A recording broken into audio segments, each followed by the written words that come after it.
tertúlia.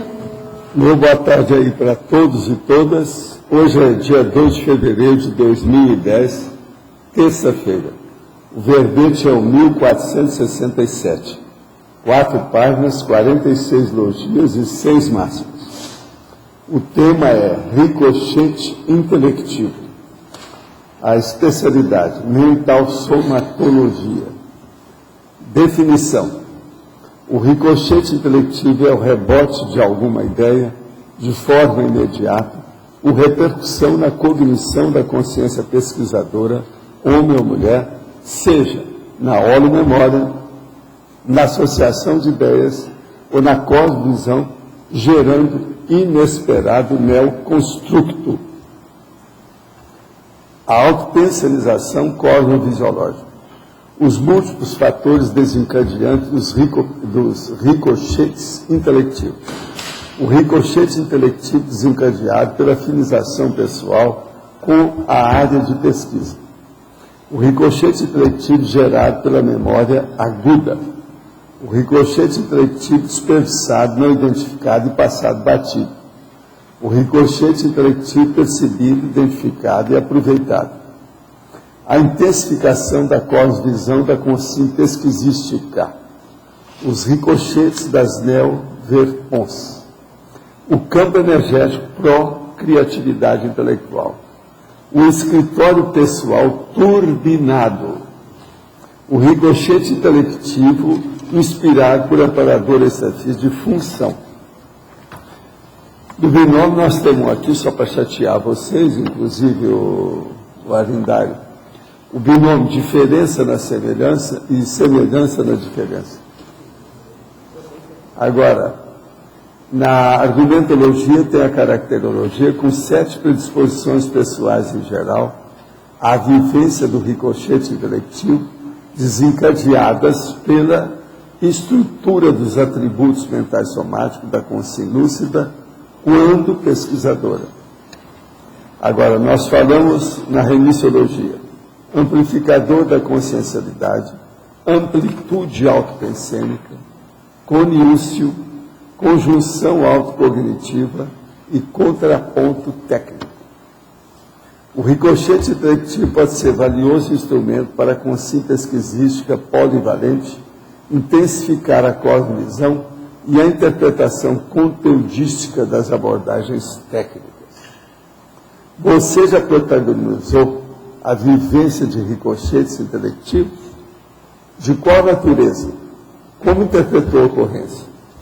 Eu quero chamar a atenção de vocês que o ricochete intelectivo mexe muito com o processo dos, vamos dizer, pós-fácil dos originais. O povo às vezes esquece disso, eu estou só lembrando aí que ele não falou.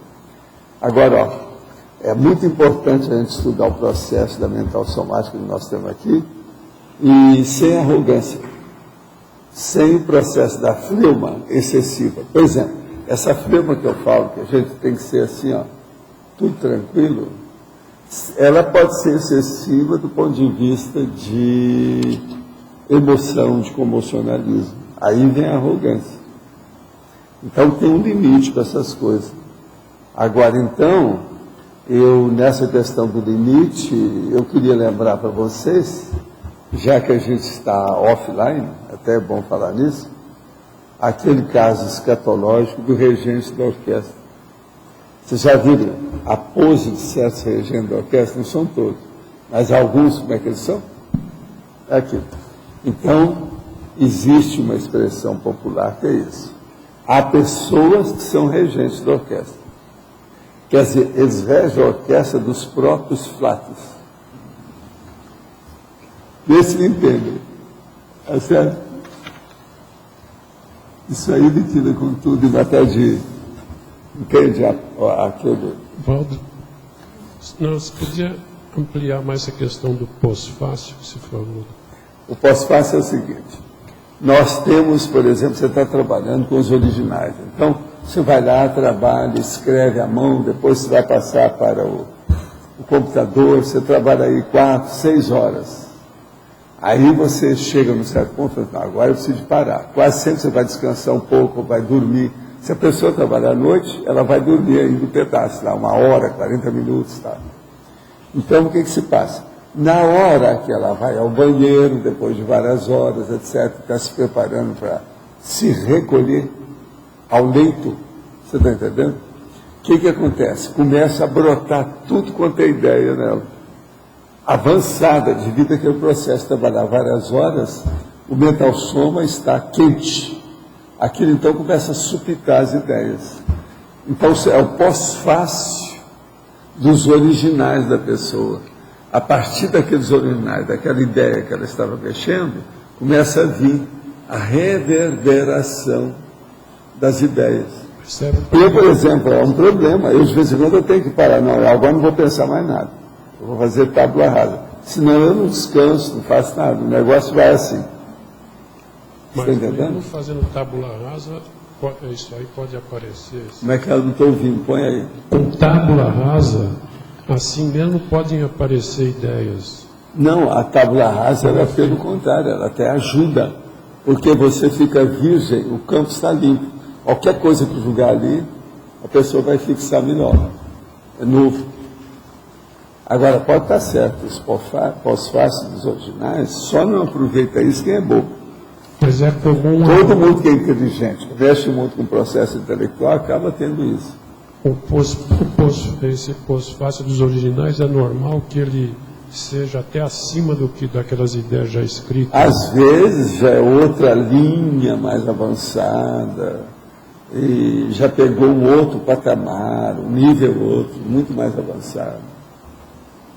Entende? Você aí vai ver, de vez em quando você vai ter até vergonha. Não, estava tão pequeno, agora ficou tudo grandão. Mas às vezes é outro caminho. Eu, por exemplo, eu tenho muito, às vezes eu posso ter, num pós-fácil desse, 3 verbetes novos aparecem. Tudo filhote daquele antigo. Tudo deduzido daquilo. Quer dizer, entende? Tudo é um processo de consequência. Mas você anota na hora ou fica... Eu anoto tudo, eu não posso deixar, porque aí é muita coisa, aí exige muito da memória, eu não faço isso. Eu defendo a minha memória com unhas e dentes. Já não pode forçar muito a barra. Então, toda ideia que vem, eu anoto. Agora, minhas anotações são aquelas um pouco resumidas, taquigráficas. Eu ponho aquele tema que é o mais importante dentro do texto, daquilo lá. Então, se eu guardo, às vezes, uma palavra só, eu tenho mais 1000 palavras atrás. Você já falou que até na esteira vem essas ideias. Ah, vem, eu venho por todo lado. Se eu começo a fixar certas coisas. Escuta uma coisa. Ô Pedro, a doutora Cristiane Ferraro vem aqui hoje? Ah, sei. Eu preciso conversar com ela sobre os casos que ela está fazendo lá, a TECA, dos dividis. Parece que ela já tem 31. Agora eu tenho mais um aqui que eu acho que ela não tem.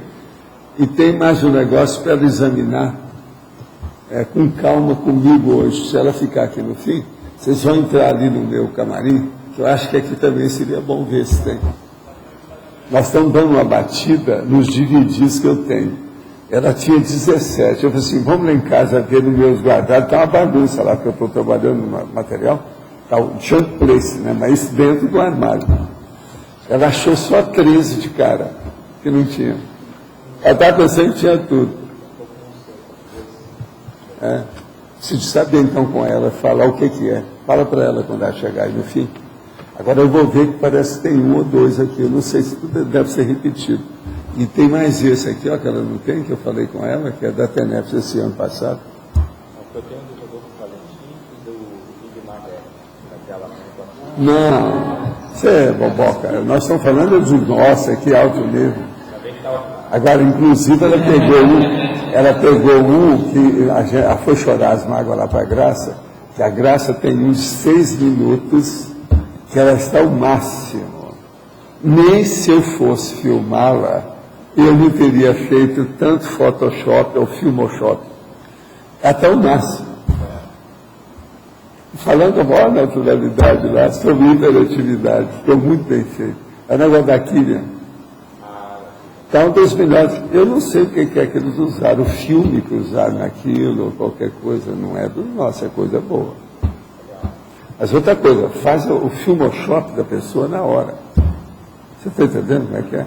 Ela está ao máximo. Então, assim, ó, é melhor, vamos dizer, melhor registro se eu fizer de você dessas apresentações todas. Está muito bem feito. Para mim, tem alguma coisa. Né? Agora, também é o problema também dos detalhes, né, dali, né? Você está entendendo? Tem vários nomes para isso.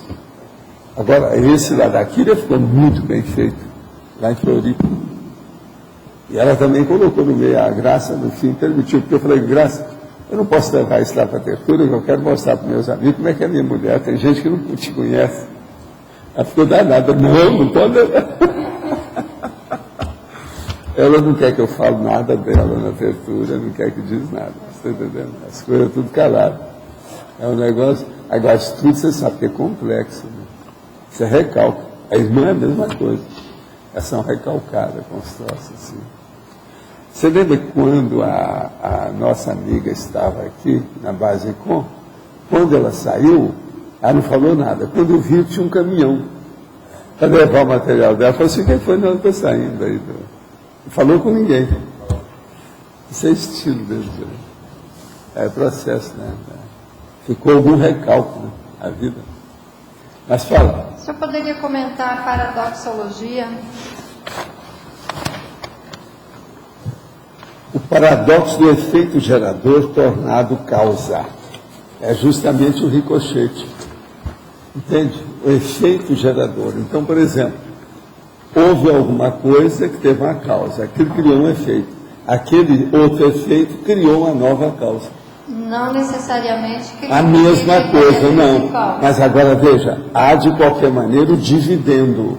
Há um filhote, houve uma decorrência, um efeito, uma consequência. Então você não pode falar que seja fora da linha, não.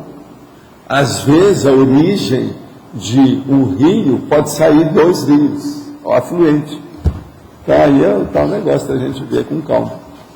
E esse paradoxo, ele também pode vir dessa caracterologia. De quê? Da caracterologia, pode. As 7.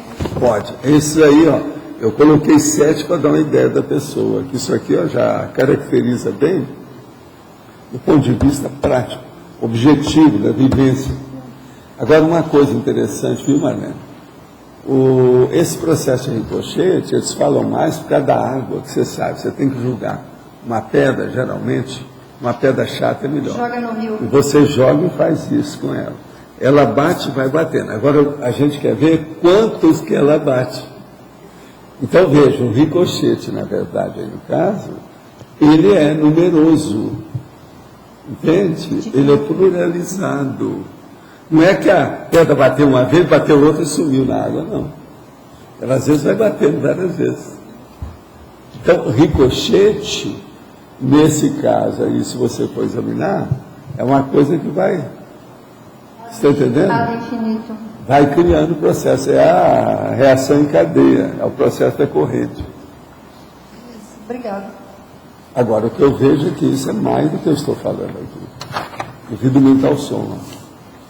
As condições disso vão longe, se você começar a pensar. Como você faz para, quando você tem esses pós-fácios, né, que você comentou, você falou que se deixar o negócio vai, não para, você tem que uma hora fazer... Vai não, e às vezes eu estou cansado mesmo, o corpo já não está me aguentando mais. Porque o corpo não aguenta a nossa consciência. Mas daí como é que você faz para, você não fica preocupado em perder alguma coisa? Não, eu não, há muitos anos eu abri mão disso. Eu desperdiço ideias. Eu esbanjo ideias. Não dá para guardar tudo. Agora, eu só tenho uma coisa inteligente no meu caso. Eu não recomendo isso para todo mundo, não. Ou tem que estudar para chegar e ver a sua estilística, ver o seu jeito de reagir com isso. Mas o meu caso é o seguinte, eu fico com o essencial. E esse essencial eu não abro mão. O essencial. Eu pegando o essencial, raramente eu vou esquecer o que interessa. Agora, o meu essencial é colocado na base da retenção técnica. É aquilo que eu falo, por exemplo, Você olha bem aqui, ó. Em parte, tudo isso é por causa da minha memória. Essas técnicas que eu uso aqui, do apostilamento. Esses subtítulos. Tudo isso aí, ó, mostra uma base. Entendeu? Cada subtítulo aqui, ó, que são as sessões. Subtítulos são as sessões. Isso aí só já faz pensar demais. E outra coisa, eu fiz as sessões baseadas em logias, que é o processo levado para o lado da ciência, lado do mental soma. Então, tudo termina em logia. Entendeu? Agora, veja, eu olhando uma coisa dessa, ou escutando, ou tendo uma visão, ou tendo uma inspiração, ou aparecendo uma ideia, eu vejo aquilo que chama atenção, o que é o mais importante. E guardo aquela palavra-chave. A palavra-chave é que é o construto, tem vários nomes que eles usam hoje para mostrar isso aí. Mas é a palavra-chave. Então, de cada contexto, eu guardo uma palavra-chave. Agora, eu aprendi a fazer isso com muita calma nas projeções conscientes.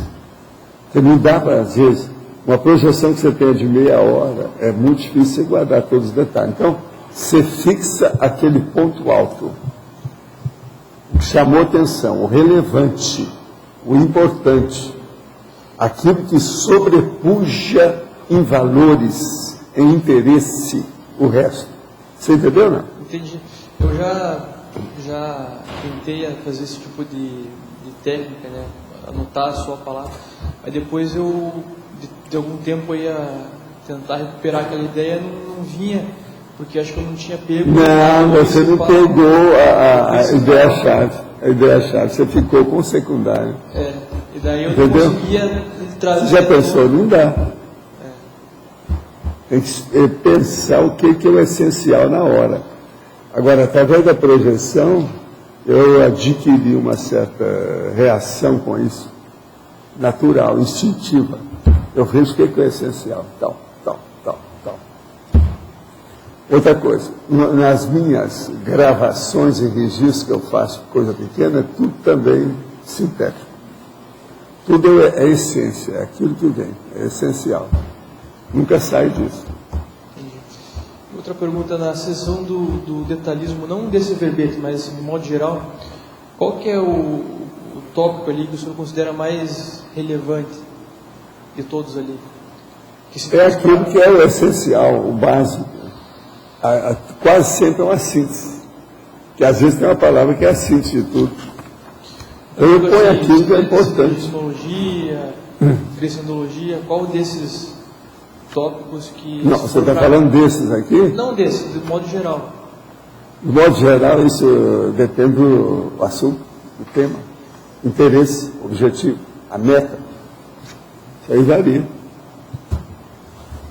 Agora, Luiz, o problema é pensar mais, fazer mais reflexão. Você é muito bom você fazer isso, você vai recuperar suas coisas todas que você deixou. Entende? E você é bom nisso, você não é bom. Eu sempre te falei isso. Hoje eu voltei a pesquisar. Foi? Isso é uma boa. Fiz uma agenda aí agora. Você estava lá embaixo hoje? Tá, né? Aí eu vi a hora que você entrou. Não vim mais direto. É por aí. Viva o mental soma. Oswaldo, aqui no ar. Bom, que fica sem dúvida. A vontade é a maior poder que uma consciência pode ter, certo? Certo. Se eu estiver errado, você me corrigir. Não, é correto. E outra coisa, quanto mais vivência a pessoa tem, mais forte, mais potente é essa vontade. Tá. Mediante a isso, por exemplo, a vontade vem direto da consciência ou ela advém de algum veículo de manifestação? Não, o veículo de manifestação é sempre importante. Quanto mais você esteja ajustado com o seu veículo àquela dimensão, todas as coisas se tornam mais fáceis. Por exemplo, nessa dimensão, não adianta você falar multimental soma. Você tem que falar a partir da sua boca, do seu cérebro. Então, é físico. Agora, então o mental soma tem que dominar todos os outros veículos de manifestação para se expressar aqui. Por isso que aqui é a coisa mais difícil que tem. Agora, por exemplo, você já saindo, só numa projeção, você já descartou o corpo humano e o processo da energia animal. Com isso, você já fala de psicossoma, já começa a melhorar. Agora, por exemplo, se você tem a expansão da consciência, entra na cosmoconsciência, já está direto, mental soma direto, sai de baixo. Aí os pensamentos são muito mais cosmofisiológicos, são muito mais abrangentes. Agora veja, o que eu falo para você é o seguinte: olha a lógica dos princípios da conscienciologia em tudo. A lógica, a racionalidade desses princípios. E veja a teática desses princípios, como é que eles funcionam. Veja se isso que eu estou falando tem lógica para você, se funciona.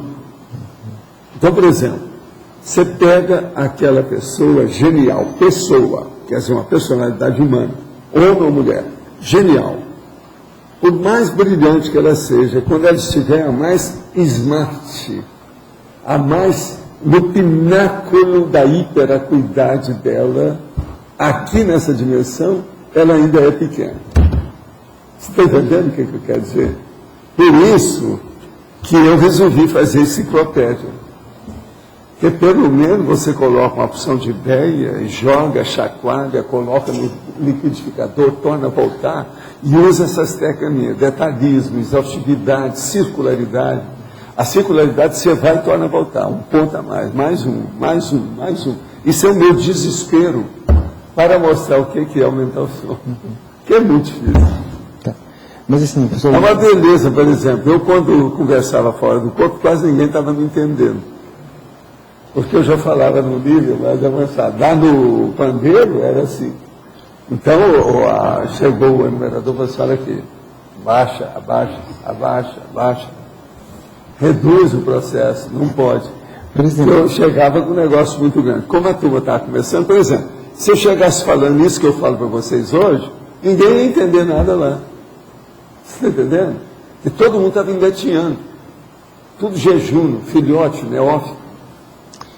Mas, por exemplo, assim, alguns atributos, como, por exemplo, a lógica, raciocínio, ao discernimento, é um atributo... Mesmo esses aumentam.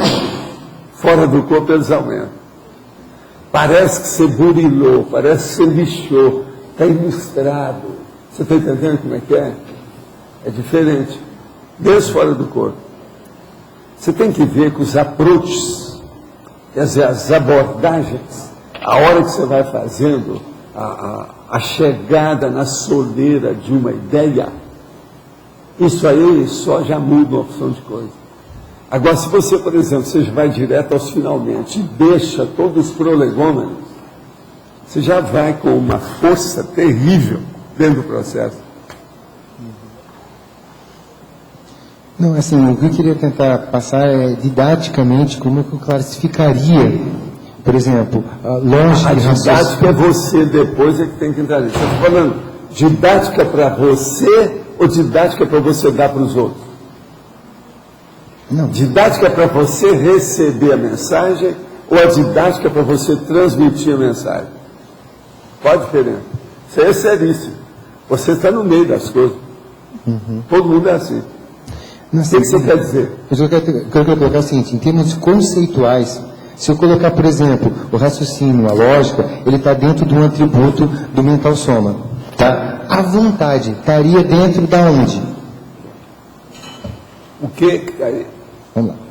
Se eu falo, por exemplo, aspectos como lógica, raciocínio, isso seria atributos pertinentes ao mental soma. Lógico. Se eu falar a vontade da consciência, estaria aonde? Vontade? A vontade estaria aonde? Em que veículo? Não, a vontade é o seguinte, presta atenção. A vontade é a sua inteligência, é você como consciência. Isso é que é a vontade. Ele é superior aos veículos. Não quer dizer que a vontade esteja usando os atributos ainda. Em sua intenção é que começa a discriminar os atributos, vai ver o que você vai fazer. Você tem autodeterminação? Não tem? Você vai fazer uma associação de ideias? Não vai? Você tem juízo autocrítico ou não tem? Isso tudo depende da intenção e vai saindo da vontade sua. Tá. Agora, o problema todo É o equilíbrio disso. Pega depois e dá uma olhadela, por exemplo, naqueles 20, onde é que está? Lá em cima. Olha lá, 20 mega atributos. E coloca de isso que você falou, a racionalidade. Olha naqueles 20 mega atributos, o que é que tem de mais de racionalidade? Qual seria aquele que mexe mais com a lógica e com a racionalidade? Isso aí já vai te dar alguma ideia do ponto de vista didático para você. E isso aí depois pode refletir na sua comunicação posterior, quando você vai transmitir aquilo que você absorveu.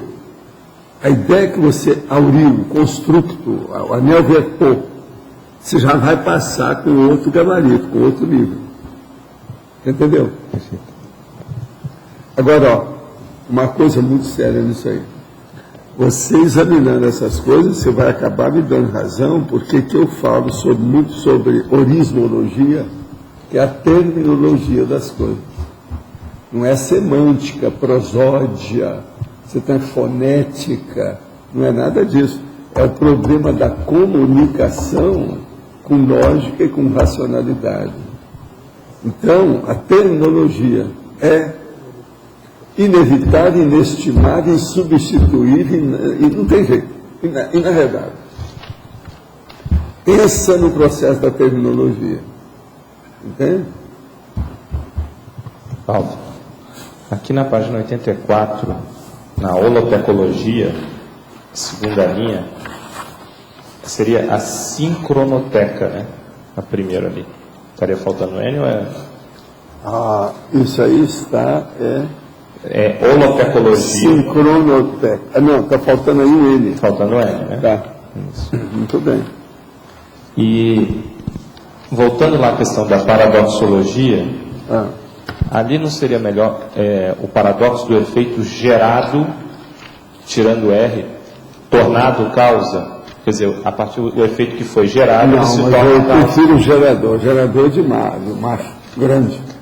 Gerado, não, ele é filhote. Mas é que o gerador, como você está colocando aqui, ó, ele já é a causa, então ele não é tornado causa. Se ele já é efeito gerador. Pois é. Então, aí seria... Mas o efeito, nós não precisamos falar que ele é gerado. Então, mas Você ele não é esqueceu, tornado não, causa. você esqueceu dessa, presta atenção. Sim. Existe algum efeito que não foi gerado? Então, mas... Então... Não. Não sai do caminho. Não quero sair.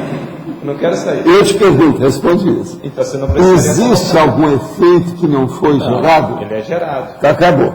Então, aqui o que eu estou falando não é do efeito gerado, estou falando do efeito gerador. Então, Valdo. Eles gerar, todos eles Mas se a gente foram. O seguir que eu essa estou falando seria rebarbativo, é óbvio. Se a gente seguir a sua linha de raciocínio, na hora que você coloca gerador, você não precisa colocar tornado causa. Não, pois é, está errado. Não precisa. Mas está errado. Eu quero explicitar o negócio. Aqui, escuta. É a mesma O raciocínio. paradoxo do efeito gerador tornado causa. Gerador, ele já é causa. É, Então, mas não é. Presta atenção. Vocês estão entendendo? Você entendeu o caso? O que você acha? Isso aí Vamos ver partir. Quem é que está a favor do Laíno, lógico, quem é que está a favor do Deus? Vamos ver. Aquele que ganhar é muito. O que eu entendi foi assim, ó, efeito que passou a ser gerador. Aí Isso. é paradoxo. Eu não posso fugir dessa palavra gerador. se fosse assim, ó, efeito gerador, qual é a definição? 2 pontos. O efeito tornado causa. Isso sim. Agora, na hora que eu ponho o adjetivo gerador, eu já disse que ele se tornou causa. Sim, mas Então, tem uma ou ilusão seria de optar por vírgula. um, ou optar por outro. Lógico, tem uma Não, ilusão de mas vírgula aí. não é bem isso, Não não. tem uma ilusão de vírgula aí também? Entendeu? Efeito gerador. Tornado. Mas aqui não precisa nada. Eu acho que está tudo correto e é o que eu quero mostrar. Até agora vocês não mudaram nada do que eu estou Paulo, pensando. olha só. O efeito gerado foi tornado causa. Então, a partir Eu não posso falar efeito geral, porque tem um negócio, Gerador. pois é, tem um negócio na minha terra que não deixa. O que é?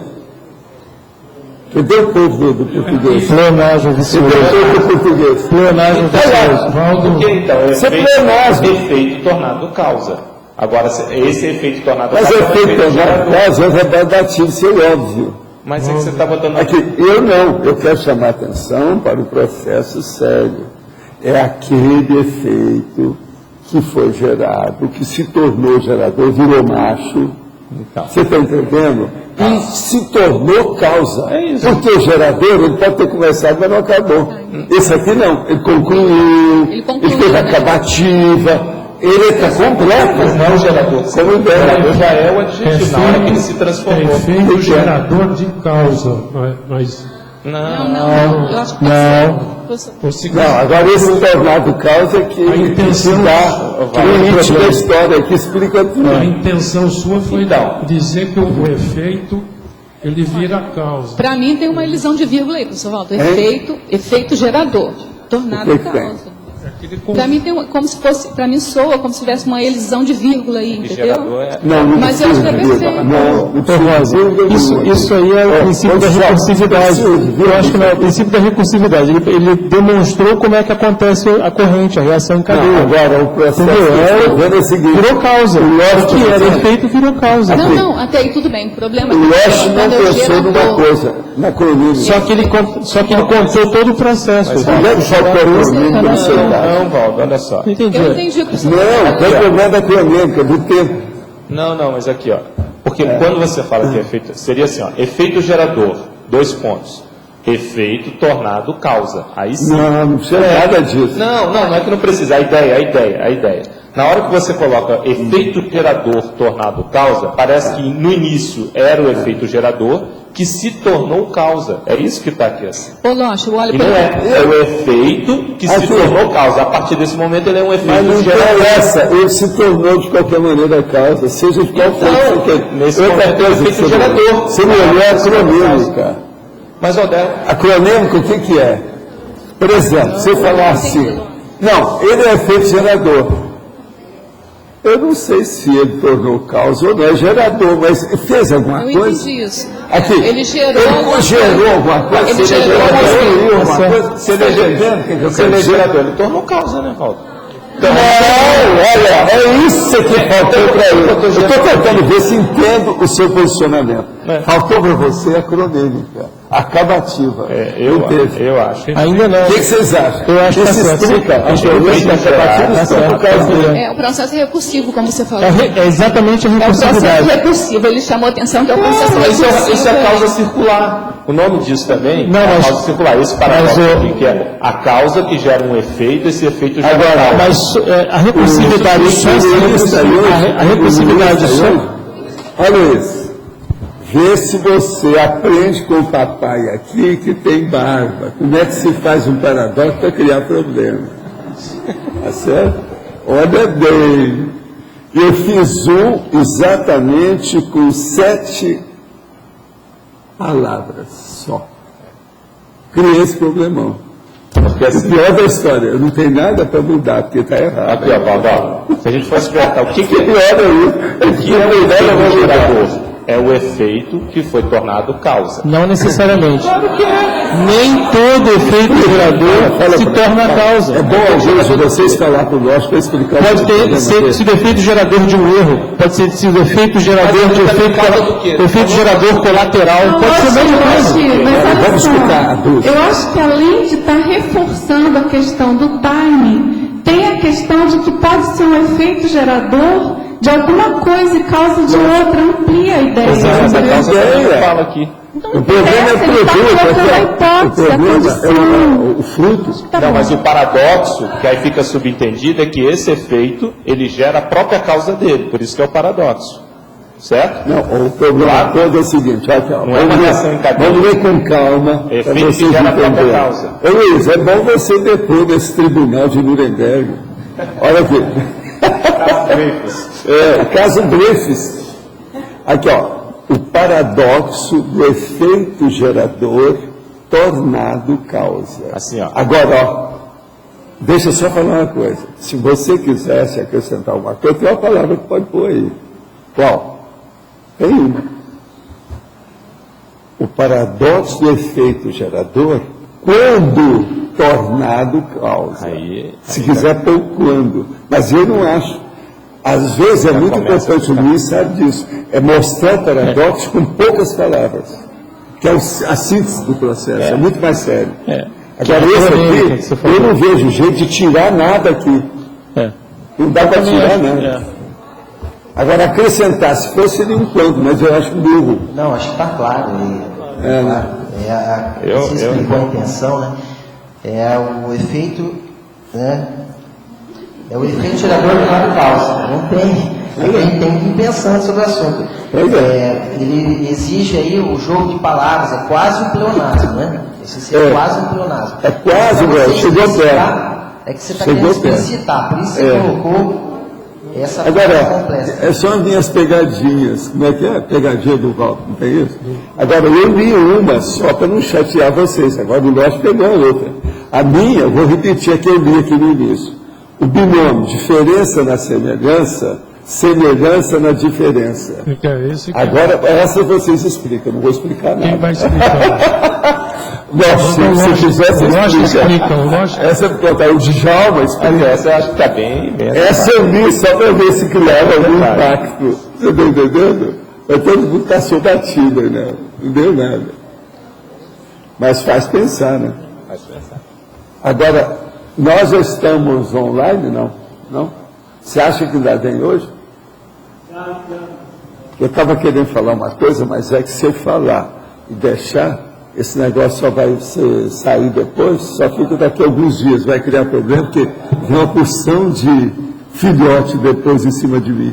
Já solicitamos uma coisa nova, hein? A gente já solicitou o apoio técnico da Cyber. Estamos aguardando aí. Ah, é? Então, se aparecer, vocês me avisam, que eu quero tocar no assunto, mas eu não queria deixar o teletertuliano fora, porque senão depois vem chorar as mágoas comigo. E outra coisa, começa a mandar as coisas tudo retardatário, o negócio depois. Então é bom eu falar logo, porque eu já tenho experiência disso. E o assunto que eu vou falar é bom, dentro das nossas... E outra coisa, tem alguma relação também com isso aqui. Entende? É importante. Mas fala. Bom, mudando... Pega mais um aí, vamos ver. A turma, precisa colocar as pessoas que estavam dormindo aí para elas acordarem. Valdo, aqui na teoriologia, você fala a segunda lá, teoria da coerência. Você pode falar um pouco mais sobre isso? A teoria da coerência é um processo que aí agora seria bom era a Rosa falar nisso, que é um processo matemático, né? É um problema da coerência matemática. A teoria é toda baseada nisso. É por isso que eles usam tanto a matemática, para chegar lá. Agora, a teoria da coerência era baseada em quê? É no processo da isonomia, ou, vamos dizer, de to be kits, quer dizer, estar kits, even. Entende? Estar even. Então, veja bem, é um processo, então, que você tem uma linha reta dentro de um plano, de preferência uma planície. Ou, se você quiser, a superfície do lago. Jamais a superfície do oceano, a superfície do lago. Então, isso já começa a fazer a pessoa pensar na coerência. Então, a coerência é uma uniformidade racional. É uma interatividade lógica. É uma interligação que você vai notar que é baseada em fatos. Isso é que é importante. Agora veja, a coerência é uma demonstração prática e vivenciada de coesão. Agora, ela pode ser interna e externa. Então, por exemplo, você precisa de ter uma coerência interna naquilo que você penseniza para você explicitar ou demonstrar uma coerência externa naquilo que você vivencia, que os outros veem. Então, a coerência, na questão, por exemplo, do ricochete, ela é muito importante intelectivamente falando, do ponto de vista de racionalidade, aquilo que eu chamo da raciocinofilia. Então, veja, é uma uniformidade e que você não tem sobressaltos. Uma pessoa coerente, por exemplo, para você não tem tanta surpresa desagradável com ela. Ela não é unpredictable, Você está entendendo? Ela é sempre previsível. Você já sabe, não, ela é coerente. O que ela vai falar sobre isso, é o processo racional. Ela vai entrar nisso. Então, por exemplo, a gente admite que o serenão, por exemplo, ele é a coerênciolândia como consciência. Tudo dele é coerente. Ele nunca vai ter uma discrepância, você está entendendo? Mesmo mínima, numa deficiência de racionalidade. Isso é que é a coerência. Agora, outra coisa muito séria que tem, que os amparadores veem muito, que eu vivo falando para vocês sobre energia, é a coerência no tempo. Tempo, dentro da cronômica.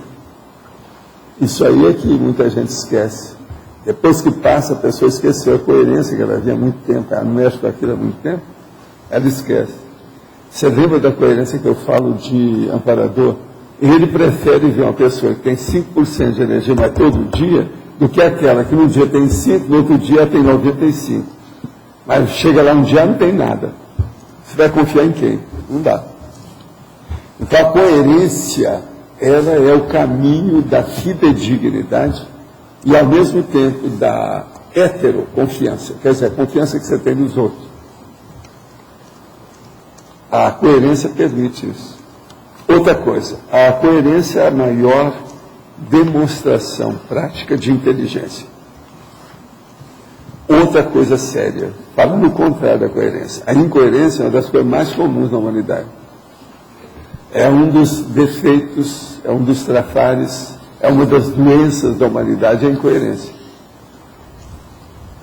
Então, o problema da teoria da coerência talvez seja uma das coisas que todo mundo devia estudar bastante. Passar uma semana só em cima da teoria da coerência, começar a pensar o que é isso. A maioria não pensa em coerência. Por que não pensa? Para tirar o corpo fora, para não ter que se autoanalisar. A autoavaliação, por exemplo, conscienciométrica, se você colocar a coerência na vida da pessoa, você não fica com ela, não dá para começar a avaliar. É um perigo. Tem uma pessoa que uma vez eu falei isso, ela virou para mim e falou assim, eu não achei nenhuma coerência para escolher qual a folha de avaliação para mim. Tudo meu é incoerente. Quer dizer, ela estava séria à esquerda, né? Não tinha nada perante ela. Agora, ela estava sendo sincera. Isso é uma senhora. A vida dela foi tanto altos e baixos, tanta coisa, que não deu. Ela não fixou uma linha de manifestação com mega foco positivo de alguma coisa básica. Ela não conseguiu. Você entendeu, então, o que é a teoria da coerência? Agora, a teoria da coerência é que dá mais ricochete. Nós estamos falando em ricochete, é bom você saber. É o que dá mais filhote. É o que dá mais efeito, mais consequência. Mais repercussão. Mais ressonância. Mais eco. Tudo é a mesma coisa. Tudo depende da coerência. Então, aqui na voluntária, essa coerência, por exemplo, tem a ver com quando se escreve com a coesão também, né? Pois é, o que eu falei, coesão. Agora, no voluntariologia, aqui da página 84... Os voluntários escritores da conscienciologia. Eu queria saber qual o toque de linha aí, em termos de esse ricochete aqui para... Voluntários escritores da conscienciologia. A conscienciologia, praticamente hoje, é baseada no autorado. Para dar, é justamente o que eu quero falar aqui para mexer com os escritores, é justamente isso. Eu quero falar sobre a memória encapsulada hoje. É um verbete novo. Memória encapsulada. Que é justamente o processo do escritor, do voluntariado e do auto-revezamento multiexistencial. Agora, eu não quero falar na memória encapsulada, entra tudo. Mas, por exemplo, vai entrar também o aspecto da memória encapsulada da anticosmoética. Nós precisamos de guardar aquilo que é ruim. Não é só o que é bom. Porque senão, você não vacina ninguém. Então, por exemplo, eu sou 100% favorável, trouxe aqui para você Auschwitz, para mostrar o campo, museu atual que existe do extermínio, do Shoah, do processo do Holocausto dos judeus. Aquilo é a memória encapsulada do ponto de vista da arquitetura, da loucura. Então tem dois tipos de memória encapsulada do ponto de vista cosmoético. O cosmoético e o anticosmoético. Agora nós aqui estamos trabalhando com o cosmoético. Então é mexer nesse nível, que é guardar a nossa memória para melhorar o processo do auto-revezamento. Dentro do CMP, Ciclo Multiexistencial Pessoal, da atividade. O ricochete do escritor aqui tem que ter uma conotação com o parapsiquismo, lógico. Sim, mas agora eu digo para você, você quer mais ricochete do que o auto-revezamento multiexistencial? Esse talvez seja o mais assim, plasmável, mais objetivo no tempo e no espaço, você não acha? Seria um auto-ricochete. Seria um auto-ricochete, de certa forma? Tudo é auto, né? Aqui no caso. Mas eu não falo isso.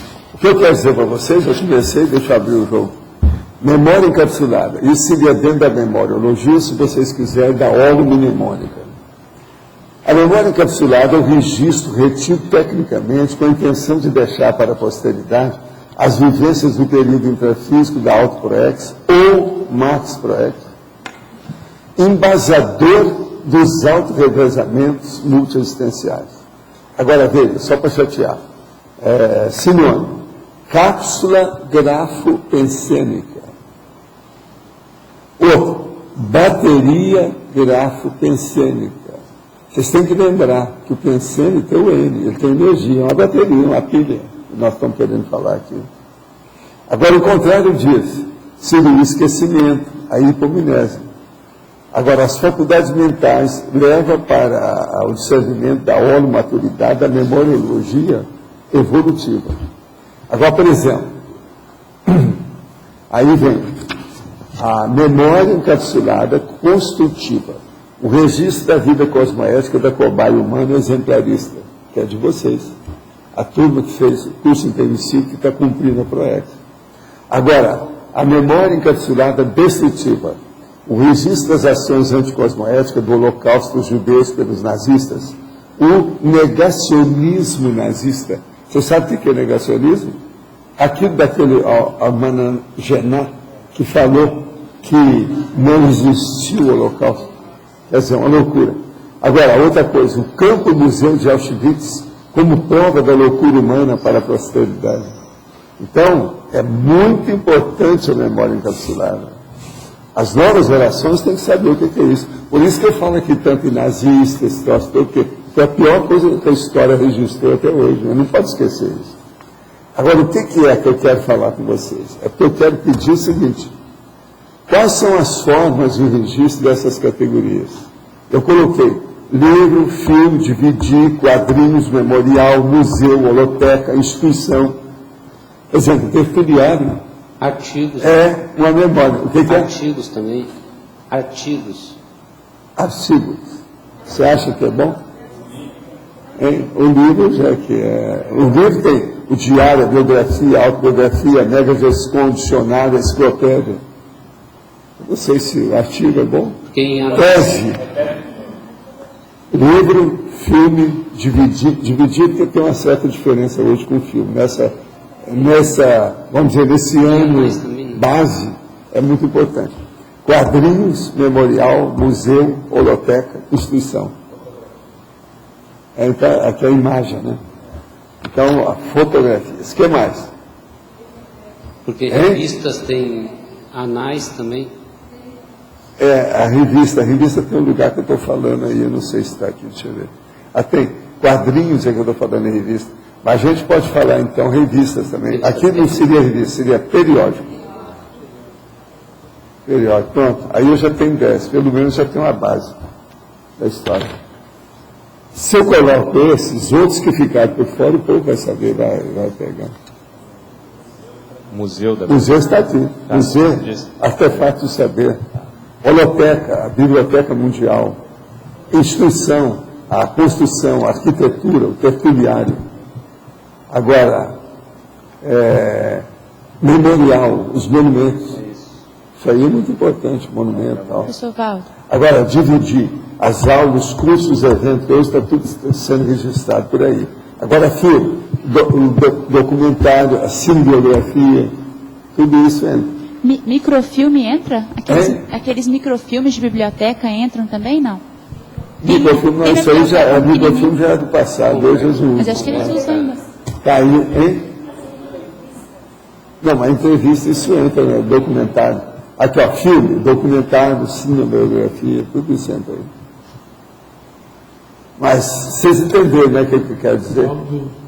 Agora, é a cápsula do tempo, a história vivida, registrada, é isso que eu quero falar. Memória encapsulada. Agora, isso aqui é para ajudar também o autorado aí, aquele negócio que eu falo dos autores.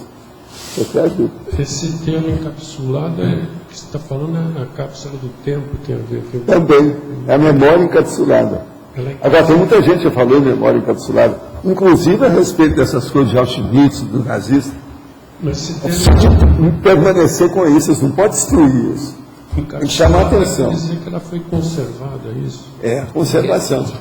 Agora, veja, o negócio do tombo, aquele negócio que colocou, você está entendendo? O tombo, tombaram. Isso é muito importante. Em vez de... Processo colonial, por exemplo, histórico. Isso aí é problema da historiografia.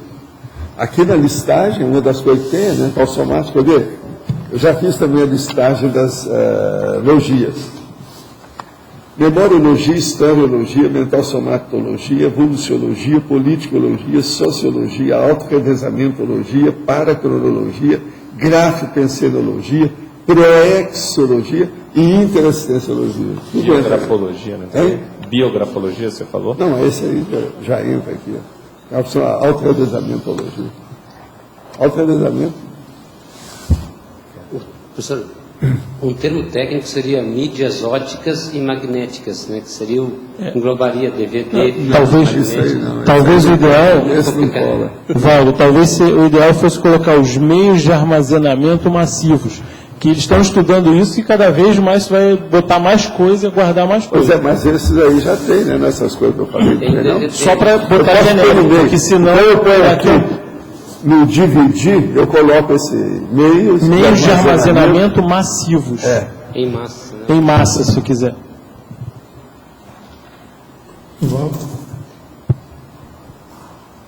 Massivo. A parapsicoteca pode entrar nisso? A parapsicoteca ela já é, mas ela é do lado de lá. Do lado de lá, você está pegando... Eu estou falando daqui. Você está pegando só em a memoriologia, para deixar aqui. Hein? Tudo isso é o tombo, é o tombamento. Isso aí faz parte, né? Tombamento faz parte. Isso é importante. O processo da historiografia. A história é muito importante. Historiografia, que é a grafação, a grafagem da história. Professor, no ricochete, daria para a gente falar também que teria a ver com a teoria da série harmônica? O processo da série harmônica de você... Até um certo ponto tem, por causa da energia. Por quê? Processo de energia, energossoma. E tende ao infinito. É a energossoma que atua, a energia atua em todos os veículos de manifestação, mas o processo é o holossoma. Até um certo ponto é ricochete. Tudo na vida tem ricochete. Letra B, aqui, ó. Eu queria voltar lá na coerência, que, com relação aos intermissivistas, qual seria o ponto o traço mais recorrente, ou mais sério, que derruba, que atravanca o nosso processo de coerência, e qual seria o mais sustentador do processo de coerência? É o esforço que a pessoa tem que manter para ser a mesma pessoa a todo momento e em todos os contextos. Isso aí é que é o problema. Isso é a síntese do processo da incoerência. Ou, se você quiser, da coerência. Mesma coisa. Você entendeu? O esforço hercúleo, imenso, você está entendendo? Quase miraculoso das pessoas para ser a mesma pessoa a todo momento, em qualquer lugar, com qualquer pessoa. Isso é muito difícil. A maioria claudica, quer dizer, tropeça. Entendeu? Por isso que a coerência é difícil. Né? E o que dentro do nosso grupo de intermissivistas... Ainda tem muita incoerência. Sim, e o que tem um traço principal que sustenta essa... Tantos, cada um tem seu modo, tem seu estilo. O estilo de errar é uma das coisas mais preciosas que tem na humanidade. Você pode escolher à vontade. Tem mais itens do que supermercado. Qual que é a dificuldade, professor, dentro desse esforço? Porque assim, eu percebo isso, mas eu ainda não sei nominar direito, porque são muitos fatores, né, que dificultam... Você quer melhorar isso? Eu vou te falar a base, que é o que falta. Coloca a retilinearidade da sua personalização em dia, que você vai ficar coerente em tudo. A fórmula é a retilinearidade da autopensanidade. Pense reto, que você vai ficar coerente cada vez mais. A harmonia pensênica também é a origem disso. Agora, a incoerência, ela tem a ver com o autoconflito? Né? Deve ter a ver com o autoconflito. Tem. E o processo todo é um problema egóico. É a pessoa que defende o seu egão. Ela erra por aí. Às vezes, por um processo apenas de uma simples vaidade, ela defende um ângulo que não tem razão de ser, que é bobo, que é menor em relação à grandeza que ela é. Então, essa miopia da pessoa examinar a si mesma e criar uma autoimagem errada, joga a pessoa na incoerência. Não tem jeito.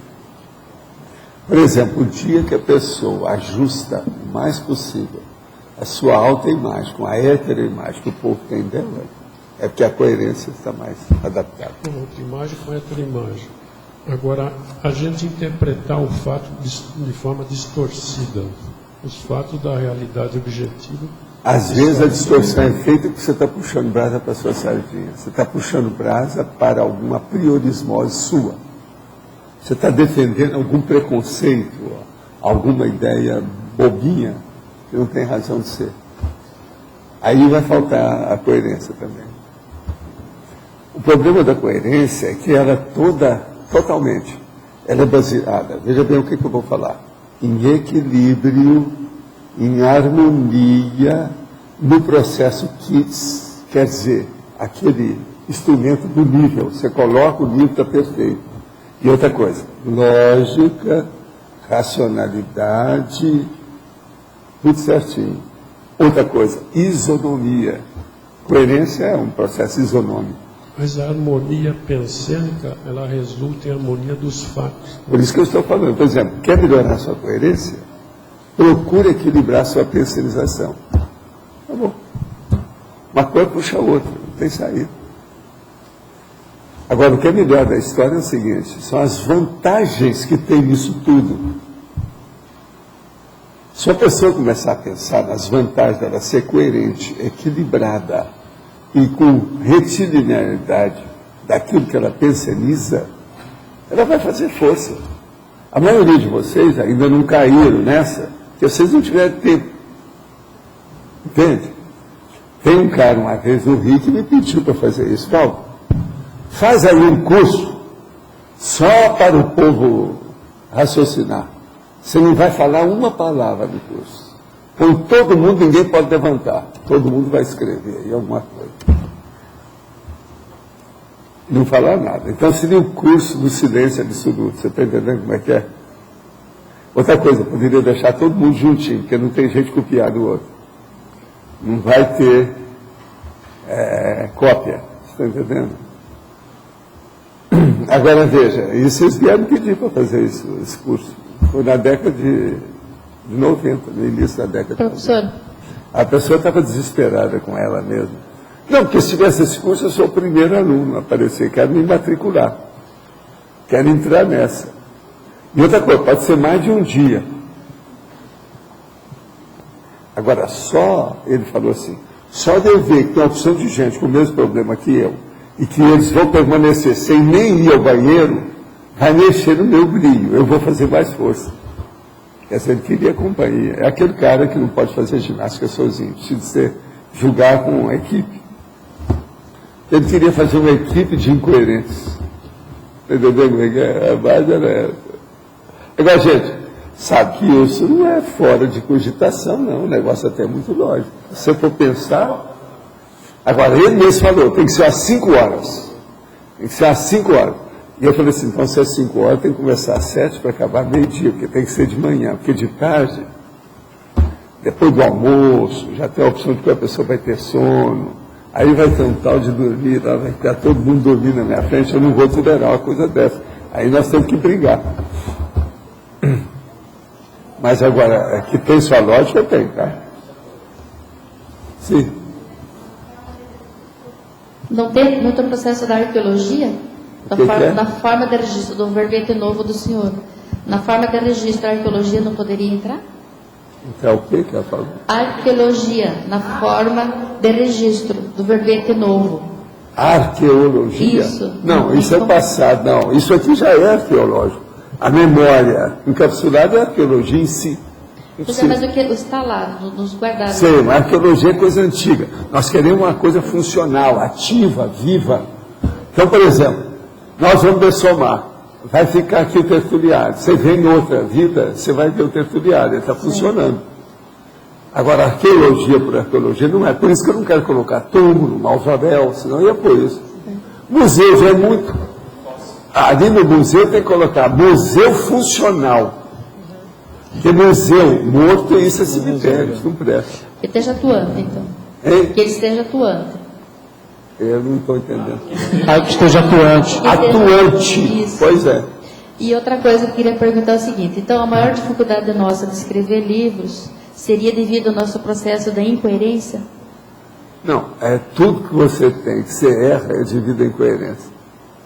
Uma pessoa que é coerente, ela praticamente não erra. Ela é coerente. Escuta, o que é a coerência? Vamos só pensar uma coisa. A coerência é o resultado ou o efeito de um fator desencadeante. Então, por exemplo, você falou para você, eu vou ficar cada vez mais equilibrada com os meus pensamentos. Eu vou ser cosmoética. Acabou. A coerência é manter o equilíbrio dessa cosmoética em tudo. Chega lá na frente, você vai cometer esse aí eu não posso, senão eu vou ser incoerente. Então, por exemplo, a própria ideia da coerência, ela fiscaliza, ela faz a profilexia, ela previne o seu erro.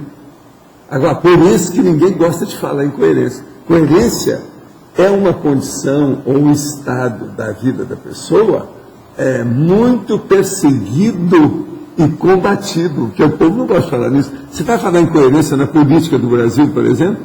Coerência do Lula. É o cara que mais tem coerência.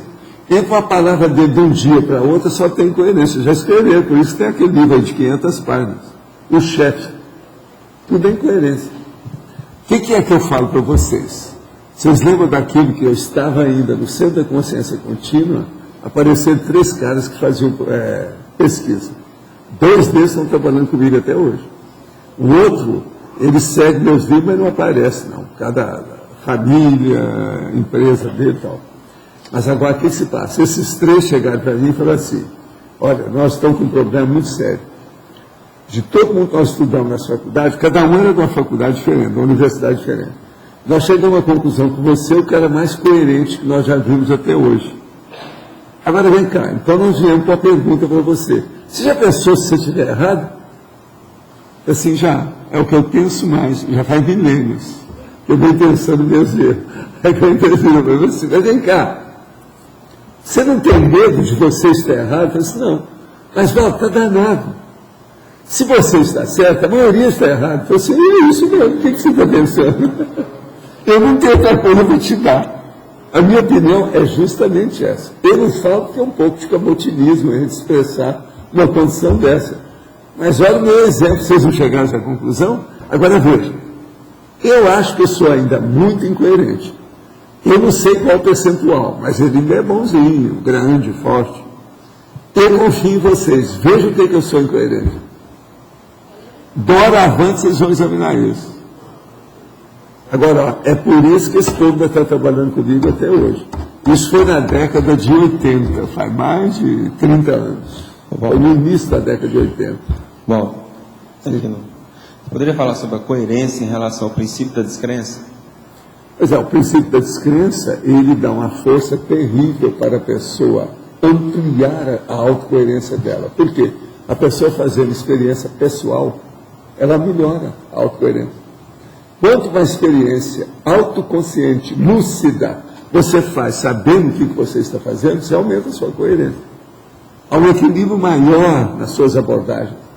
Mas existe um norte para a coerência, né? Você tem que ter um... Não, o norte é o que não falta para nós. Se norte resolvesse, eu daria uma bússola para todo mundo.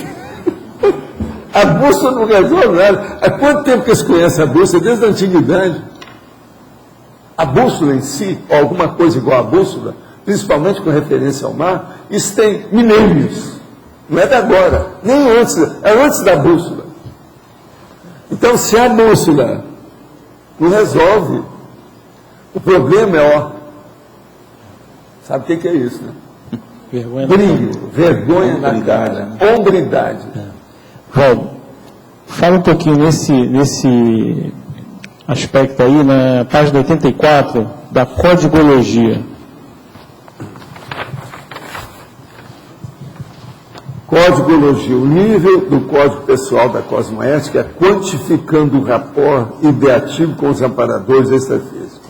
Então você veja, isso aqui, se a pessoa mostra que ela tem coerência naquilo que ela faz, nas intenções que ela faz, os esforços dela, os amparadores veem aquilo que eu falei sobre energia. Ele pode confiar na pessoa, a pessoa vai ter assistência natural, espontânea. Não tem jeito de não ter. Assistência de função vai aparecer inevitavelmente. Então, esse aqui é o código melhor. O nível do código pessoal de cosmoética quantificando o rapport. Quer dizer, ele é que vai dar qual é o elemento, a qualidade, a extensão, a profundidade da sua interação mental somática com os amparadores extrafísicos. Como é que se dá com eles? O rapport. Você está assim com os homens? Quais homens? Guia cego ou amparador? O problema está todo mundo assim com os homens. Quais homens? O negócio é esse quais homens é que é a pergunta cretina. Quais? Tem lógica, não tem? Isso aí que eu falei? Ou Jarbas, tem? O caso é sério. Muito sério. Escuta, você vai ficar aqui até terminar aí, ó. Ah, não vai não? Alguém da sua casa vai ficar aí? Veio com você hoje? Você está sozinho? Tem um negócio de você levar para minha irmã. Não é para minha irmã, para a sua senhora, excelentíssima senhora Dona Cris. Eu prometi lá um negócio. Preciso pegar lá em casa. É um negócio que tem alguns quilos. Tá certo? Quando você vir por aqui, você aparece lá em casa. Tá bom? Está tudo bem com a minha irmã? A sobrinha já chegou? Hein? Chega depois da manhã. Ah, depois da manhã. Então tá. Mas ela tá jóia. Tá uma rocha. Agora, você está fazendo ginástica e olhando seu peso? Que agora, além de mim, da sua mulher, você vai ter a sua mãe e a sua avó observando você. Eu estou só falando porque é bom ele acertar o passo, porque senão você vai ter uma batalha muito grande. Aumentou, né? Não, e vai ter a sua clientela observando você. Não é isso? Hoje, uma das piores coisas que tem no Brasil, a pessoa fala assim, Bonas, mas você está tão bem, quantos quilos você aumentou? Isso é terrível. Então agora, ele já está cheio de observador em torno dele, coitado, agora não tem jeito. Não escapa. Quantos quilos você pesou hoje? Você viu meu aparelho de ginástica lá, né? Não, eu vi. Aquilo lá parece ser bom. Agora, outra coisa. Você, pelo menos, soube exibir o aparelho. Eu não sei se está funcionando. Seu aparelho está magrinho, né? Seu aparelho está magrinho. Na sala principal, você entra, está aquele monstro. O negócio dele é maior que a minha esteira. É aquele tipo de bicicleta que anda assim. Aquilo é bom. Agora vai, mano. Vai, né? Lá não tem jeito. Vai. Eu agora tenho apelado muito para as senhoras. Senhoras, olha bem meu português, de alto nível, senhoras. Para a senhora, eu chego para ela e a primeira pergunta que eu pergunto é a seguinte, veja bem. Você tem alguma vocação para ser viúva? Não pergunto mais nada, só isso. Tem muita gente aí assim. Agora é engraçado isso. As mulheres se olham muito, os homens nem tanto. Agora, os piores homens são aqueles que trabalham na cozinha. Tipo mestre Cuca, esses que são os piores. É tudo na base de 200 quilos, 150 quilos. Tá? E coloca um chapéu de mestre Cuca. Isso é um perigo. Tá certo? O negócio que eu quero te falar é justamente uma coisa dessa, sabe? Eu quero que você, lembra que eu falei com a Cris? São os arrozes, veja bem, estou falando no plural, arrozes especiais que nós temos aí. Eu vou te dar uns quilos para você levar, para fazer lá. Eu quero que a minha irmã veja como é que é o arroz. Eu acho que ela nem conhece esse tipo aí. Um dia desse, a Cris e eu levamos, em nome da graça, etc., umas broas de milho para minha irmã. Assim, aqui também tem disso. Eu não sei como é que é. Agora você sabe que trouxeram aqueles doces, né? Na minha terra. É doce de Monte Carmelo. Não é para qualquer um. Mas olha, fala aí quem é que está aí com você. Emanuel, vai lá. Mas ele está meia hora, coitado. Quem que é? Quem? Ah, ele. É rápido. Na psicologia, página 84. Psicologia. O ciclo da autorreflexão, contraponteamento. Isso a autorreflexão e contraponteamento. A autorreflexão é a hora que você começa a refletir as coisas e você vai indo. Então aquela ideia chega num ponto que está quase esgotando. Na hora que ela estiver assim, você começa a ver o que tem na lateralidade, o que tem na área, no acostamento, na beira da estrada. Então você começa a fazer o contraponto. Não, isso com aquilo. Que é um tipo de, entende? Interação, que é o processo também da ampliação da ideia, através da, entende? Então você vai ver ali o cotejo, você está entendendo? Ver como é que é a situação. Isso tudo é o programa de ricochete. É o que bate aqui, bate lá, bate aqui, bate lá. Você está entendendo? Uma das coisas de ricochete muito séria é jogar ping-pong. A bola vai e volta. Entendeu? Tênis, mesma coisa. Entende? Agora, aqui o que nós queremos chamar é isso. A autorreflexão leva ao contraponteamento. Você vai começar a fazer contraponto com as coisas, que é a associação de ideias. A associação mais simples, eu vi falando, é essa da ciência, que é a dissociação. Entende? Que a princípio, de início, assim, eu pensando bem, eu resumi muito a questão do questionamento, né? Vocês tudo é questionamento.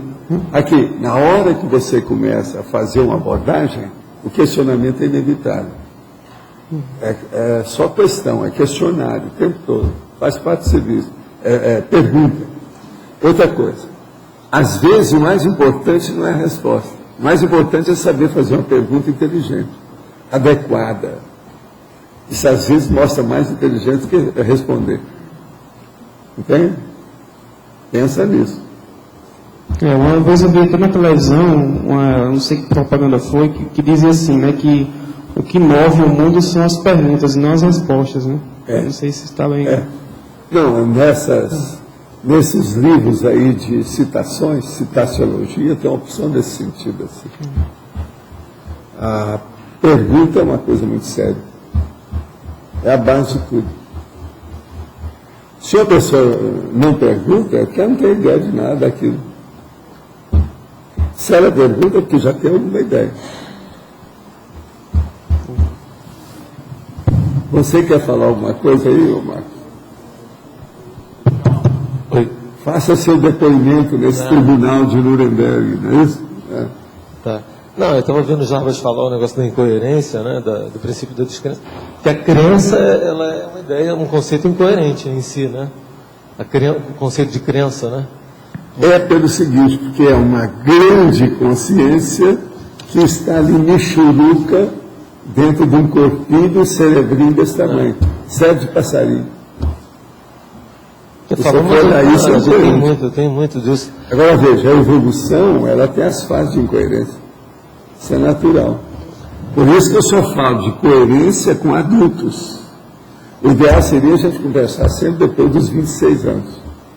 Mas é incoerente a criança pela falta de embasamento, né? Quando você age pela falta de base, né? E outra coisa, esse negócio da repercussão, do ricochete, né? Muitas vezes serve para apontar nos outros campos as brechas de incoerência, né, também. Né? Não, o ricochete é muito bom porque mostra mesmo o erro da pessoa, né?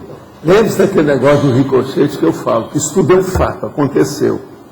A pessoa estava perto da outra assim, deu um tiro. Bateu nesse osso aqui, ó, que é o mais forte do corpo. O tiro, a bala bateu, ricocheteou e voltou para o cara e matou o sujeito que deu o tiro. Em vez de ele matar, ele suicidou. Vocês estão entendendo? Isso tudo aconteceu. Sim, sim. Falou. Posso fazer uma pergunta? Meu irmão fez uma pergunta ontem, pediu para eu fazer de novo. E estava querendo saber se o Pombal era o nome que você dava lá a essa Comunex, ou se tinha um nome, tinha um outro nome. Fizeram aqui a pergunta ontem, não foi você. Ele falou, ficou chateado. É o seguinte, o nome é Pombal. O nome era Pombal. É Pombal. Arranjei. Tá. Tá bom, então. Obrigado. É Pombal porque lá aparece mesmo Pombal. Os negócios tudo grandões, sem rua, sem nada. Acabou que pegou o apelido, né? Parece Pombal. Tá, valeu. Aqui no B. Na trinomiologia, o senhor poderia falar mais a respeito do trinômio conexionismo, interacionismo e sincronismo? O caso é o seguinte, conexionismo é o problema da conexão, se eu junto uma coisa com outra. Agora, interacionismo é a hora que você faz a interação de tudo. No caso, quase sempre de ideias e outras coisas mais. Agora, o sincronismo é quando tudo está encaixado. Então é sincrônico. Aí entra o tempo. Então você vai ver aqui o seguinte. A conexão, que é um contato básico. A interação, que é um contato profundo. E o sincronismo, que é o contato no tempo e no espaço. Que o espaço já veio aqui atrás. Então entrou o tempo. Aí fica uma coisa completa. Esse trinômio é terrível. Se você for pensar desse modo. Entende? Está claro? Isso aqui levaria aquele fluxo, fala, entrar nesse fluxo de córrego. Ué, arrude melhor, mas você quer ricochete melhor do que esse? O que eu mostrei da bala aqui, ó, nesse osso, é o problema do tiro que sai pela culatra. Também é ricochete. O cara deu um tiro para lá, o tiro deu para trás em cima dele. Parece que tem revólver que antigamente vocês faziam, que era mal feito, que dava essas coisas mesmo, tiro pela culatra. Entende isso?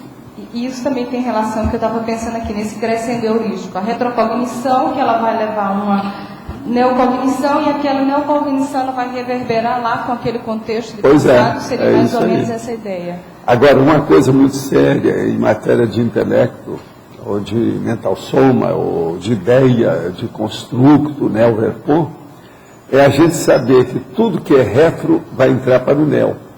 Tudo que é do passado passa no presente para ir para o futuro imediato.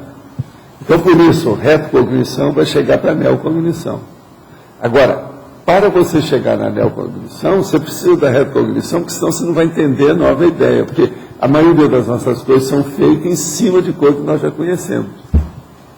Tá certo? Então, retro e neo é um casamento que é perpétuo. Nós sempre vamos ter que fazer isso, todo lado. A prospectiva é baseada nisso, né? A prospectiva é baseada nisso. Do passado para e o problema do pré e do pós. Pré-pós. Entendeu como é que é?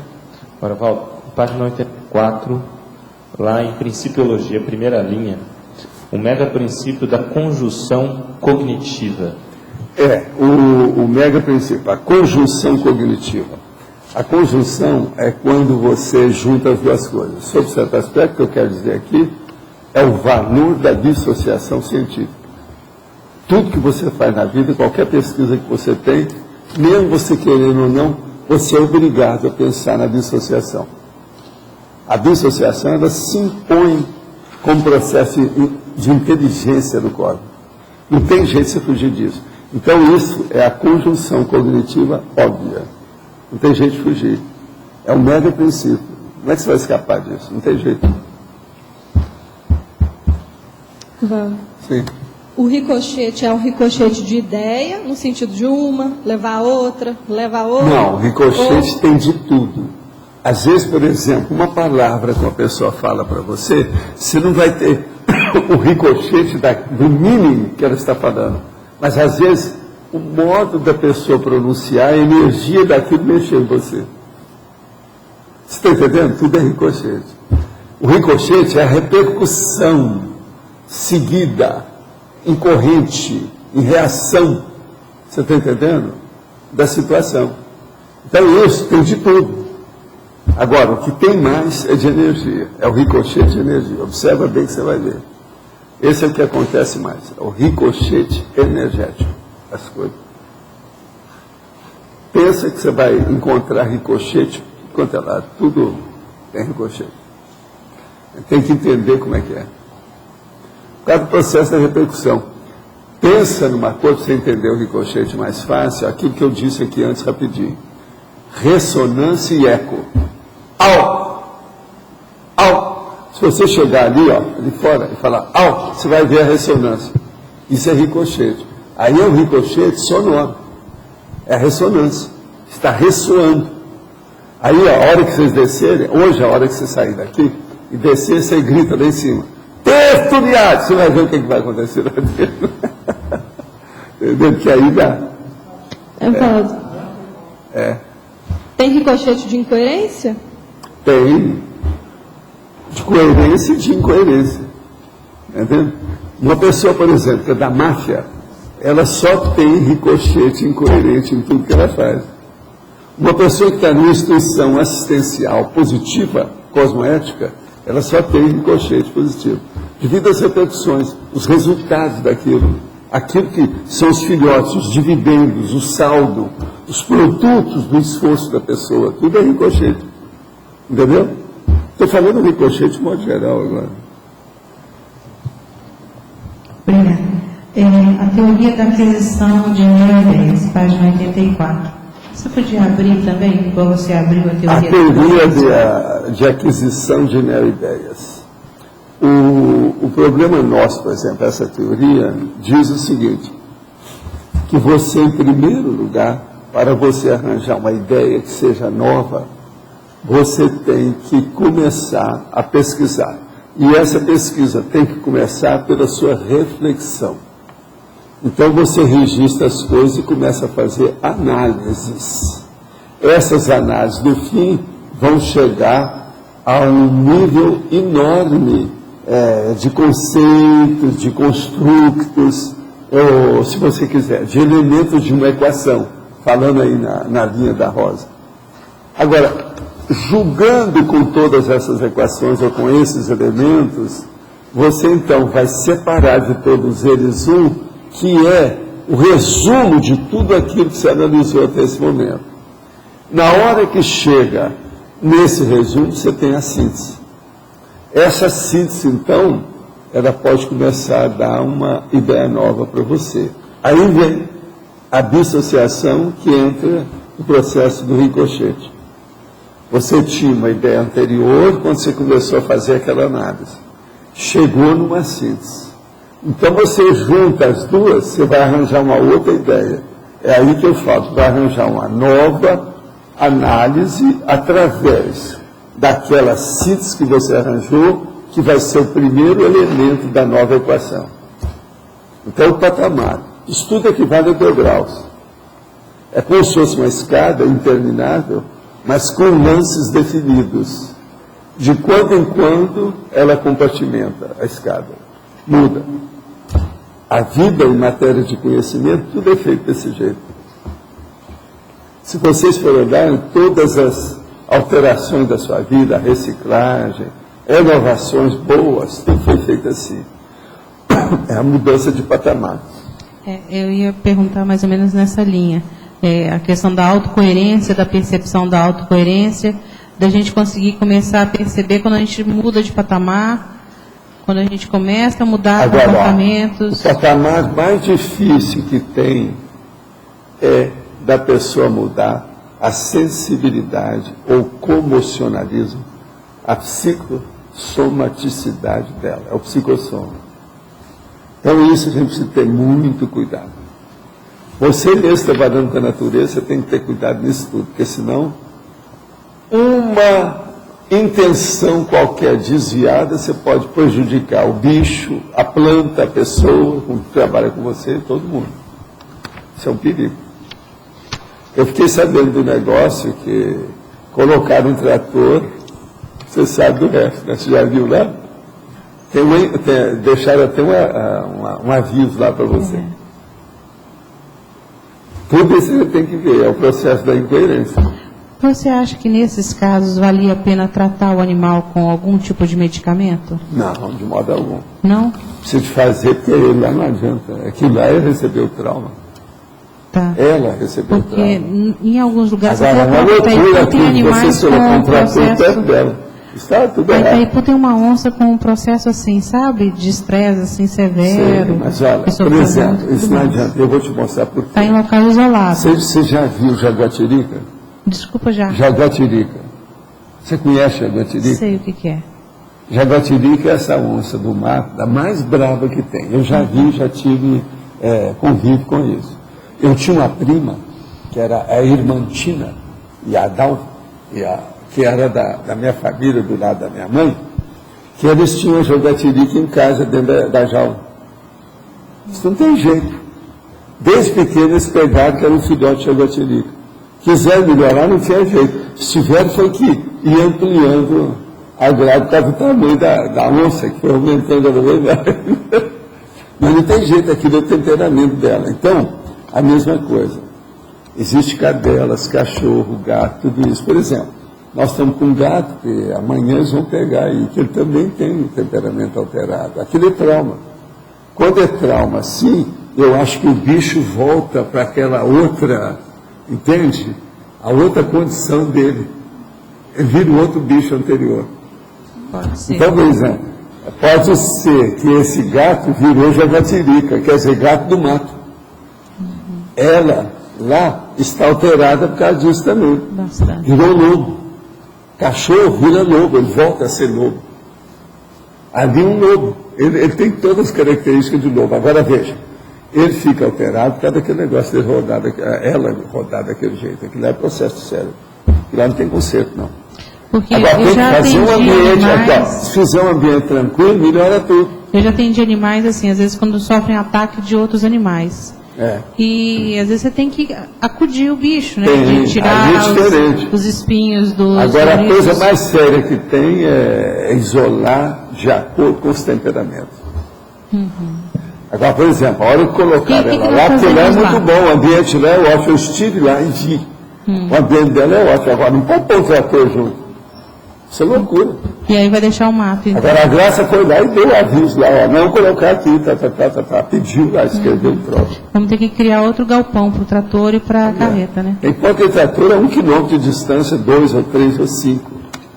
Ela fica alterada. Agora, por exemplo, devem ter batido muito nela, fazendo barulho. Pode ser. Alguma coisa aqui ela já estava bem alterada, né? Agora, ela está tranquila. Eu fui lá um dia, nós fomos lá de carro para ver, eu examinei o local que ela estava ótimo, estava até dormindo com calma. Junto lá da Vasse. E outra coisa, ela se tornou cadela de segurança. Ela está olhando tudo que passa lá.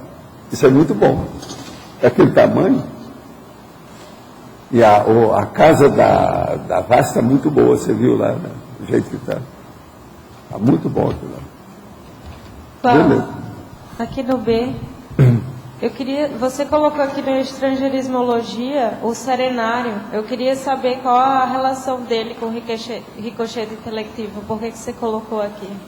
O serenário, para uma pessoa entrar na serenidade, é preciso ter muito ricochete e tranquilidade, senão não adianta nada.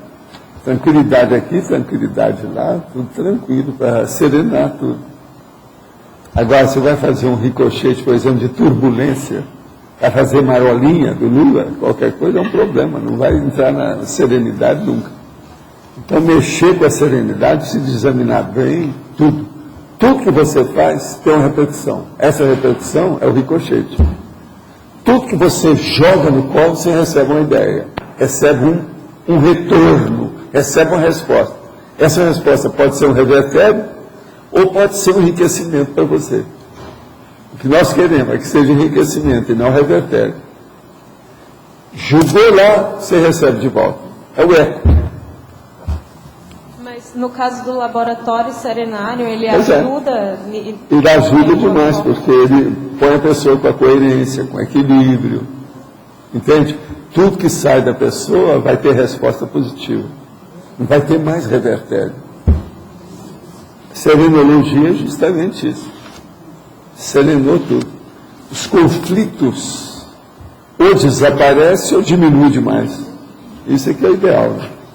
O problema todo é diminuir os conflitos. É a conflituosidade, é a conflitividade. Diminuir o conflito. Os problemas da Terra mais sérios, todos eles envolvem conflitos. Se a gente diminuir, é o caminho da serenidade, da serenologia. Tá certo? Vamos. Aqui, letra B. Na fatologia, a terceira linha de baixo para cima, o senhor fala a codificação autocognitiva. Eu queria que o senhor expandisse essa ideia e fizesse a relação com a questão da própria sensibilidade parapsíquica. O caso todo é o seguinte, veja bem.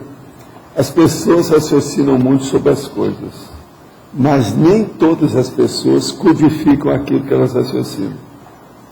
A codificação é arranjar o código, a regularização. Por exemplo, você é advogada, você é boa para fazer estatuto, tudo isso. Você sabe o que é codificar. Agora, o problema todo da codificação ainda tem um aspecto mais sério ainda. Codificar é uma coisa. Agora, tem que recodificar quase sempre. Entendeu o que quer dizer? Então, como é que fica? Para não fossilizar, né? Não ficar... Então, esse processo de codificação ainda não é tudo. Porque tem a renovação, tem a evolução. Por exemplo, quantos estatutos seus que você não teve que mexer em alguma linha, na letra tal, está entendendo? Alguma coisa nesse sentido, para aperfeiçoar um contrato, né? Alguma coisa nesse sentido. Isso tudo é a melhoria da codificação que foi feita. Outra coisa, a codificação no direito.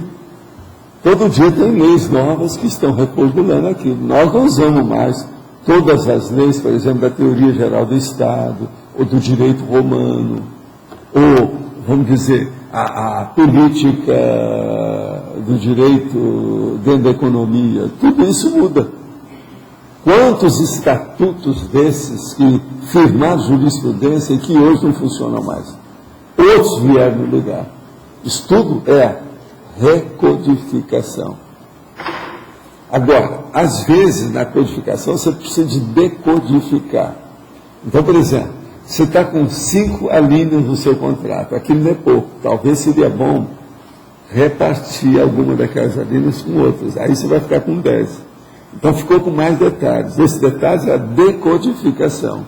Essa decodificação pode ampliar demais a cosmovisão do que está escrito, que é o grato penseiro. Tem lógica?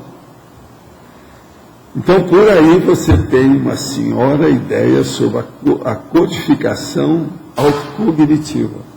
Agora veja, o que eu estou falando aqui é auto, diz respeito a você, que é o pior que tem. Aonde é que a pessoa pode fazer a codificação autocognitiva melhor? Em quais elementos?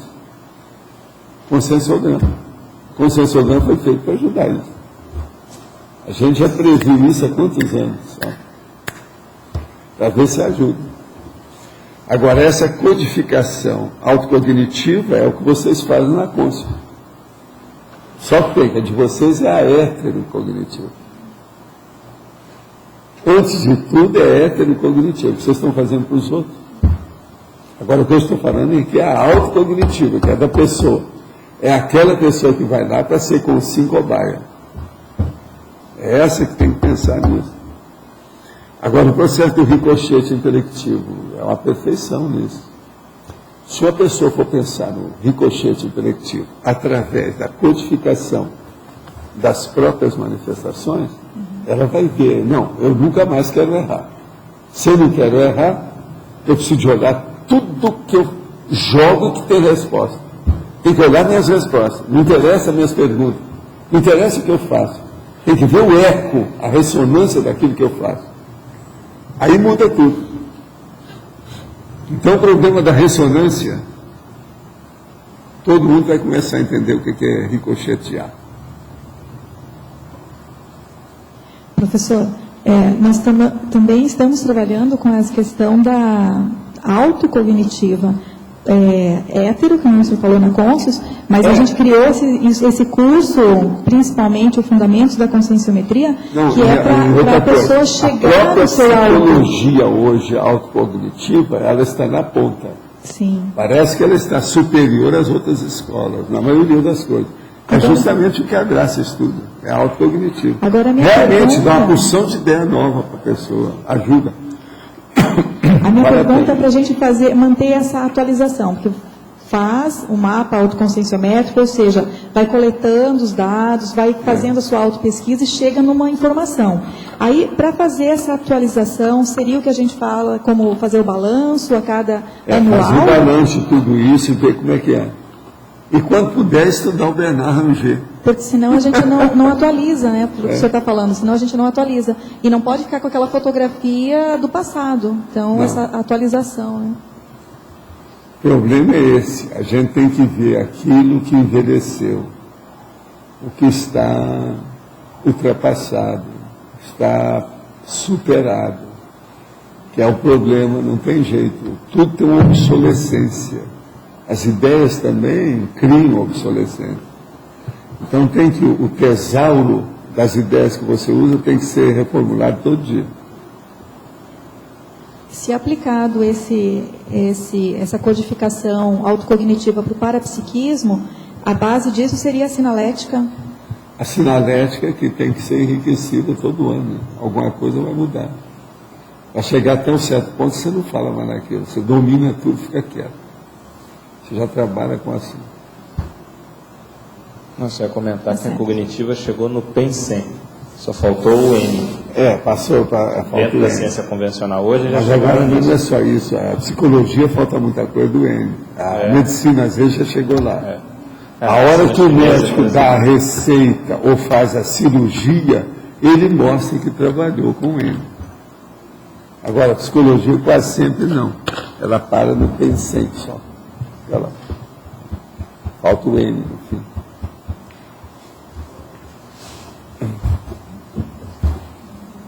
Só, essa ideia do ricochete, se a gente pensar no período intermissivo, no preparo que a gente fez com os engramas, a gente já estava pensando no ricochete nessa época? Esperando os ricochetes e as senhas? O curso intermissivo, o resultado dele na vida da pessoa, nada mais, nada menos, é o estudo dos próximos ricochetes da pessoa na vida humana. Que ela, pelo menos, para a maioria, ela vai ter pela primeira vez uma vida já trabalhada anteriormente, planejada. Isso não havia antes. Então, esse planejamento que é a coisa mais séria. Por isso que a minha responsabilidade é enorme nesse negócio de estar recebendo intermissivista aqui. Entendeu? Por quê? Eu estou trabalhando com a opção de gente tudo novata, tudo é noviço, cheio de problema. Então é preciso estar falando em ricochete, coerência, cosmoética, ressonância dos atos, o tempo todo. Eu não tenho por onde fugir disso. Agora, eu vejo a extensão dessa responsabilidade. Agora, com o tempo, vocês vão acabar vendo também. A extensão de vocês, ou a profundidade, ou o alcance, vamos dizer assim, o contexto do perímetro da sua responsabilidade para dar uma aula para essa turma é terrível. Você está falando um negócio totalmente de mel ver pão. São coisas novas dentro de uma pessoa que, pela primeira vez, ela está coordenando o planejamento da própria vida, do próprio destino dela. A destinação nunca houve desse modo antes. Por isso que eu dou tanto valor para esses detalhes, tem que ter paciência para repetir, o problema do detalhismo, da exaustividade, circularidade, entendeu? Ir e voltar, bater na mesma tecla. Você olha, pelos que nós já temos, já tem mais de 1.600 verbetes prontos. Se você olhar nesse aí que saíram mesmo dividir, já tem 1.350. Por ali você vai ver quanta coisa que não bate uma perto da outra. Tudo parece parede e meia ou next door. Está tudo quase que justaposto. Agora, não há repetição. Quando a pessoa vê que tem repetição, é que ela olhou errado. Ela está olhando soslaio. Ela não viu totalmente, ela não viu de frente. Tem a contiguidade ali para poder... Há uma contiguidade. Exato. Dentro da contiguidade, é o contíguo. Aquilo que está o next door. Está ali. Então, isso é que é importante para ampliar a ideia. Que às vezes é nesse interstício, se eu deixo ele a descoberto, a pessoa se perde. É nesse interstício que ela vai se despertar. Muitas dessas coisas que eu faço ajudam a retrocognição de todo mundo aí.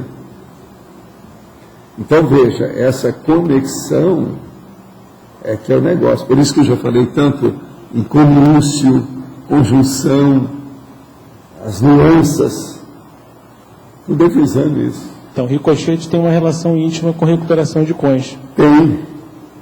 Na verdade, tem relação com a maioria desses nossos dados básicos, esses princípios básicos da conscienciologia, tudo tem processo de ricochete. Aquilo que você pensa, repercute. Aquilo que você faz, repercute. Aquilo que você fala, repercute. Tudo tem ricochete. Ó, esse som é ricochete. É aquilo que a gente fala, a asa da borboleta que mexe lá no Mediterrâneo. O ricochete. Então, o cosmos, isso que eu falo do fluxo cósmico, o ideal é você ir no contrafluxo para trabalhar cosmoeticamente com a natureza. Mas para isso, você tem que ir no contrafluxo humano e se ajustar ao fluxo cósmico. Agora, no fluxo cósmico mesmo, devido a mexer com o processo humano, tem muita coisa que você não pode ir junto. Por exemplo, começou o vulcão a fazer tremer tudo, você ainda vai tremer mais, vai explodir coisa, vai soltar explosivo, não pode. Tem que dar um jeito de acalmar. Então veja, você não pode ir também em todos os fluxos daquilo que ocorre, mesmo sendo da natureza, mesmo sendo do cosmos. Agora, ficar junto do fluxo do cosmos é saber trabalhar com a energia imanente sem modificá-la, sem alterá-la. Então, por exemplo, o melhor ricochete é você pegar a energia imanente e distribuí-la igualzinho, sem modificá-la. Tem uma coisa que o senhor falou que eu não entendi. Que você falou assim, o ideal é a gente ir no contrafluxo do cosmos, e ajustar. É isso que eu não entendi. Você tem que ir contra o contrafluxo devido ao processo do seu contexto. Você está no lugar que teve um tremor de terra. Você não vai agora começar a soltar mais explosivo para tremer mais as coisas. Você tem que dar um jeito de pacificar aquilo. E outra coisa, às vezes o terremoto, os outros estão vendo no Haiti quase todo dia.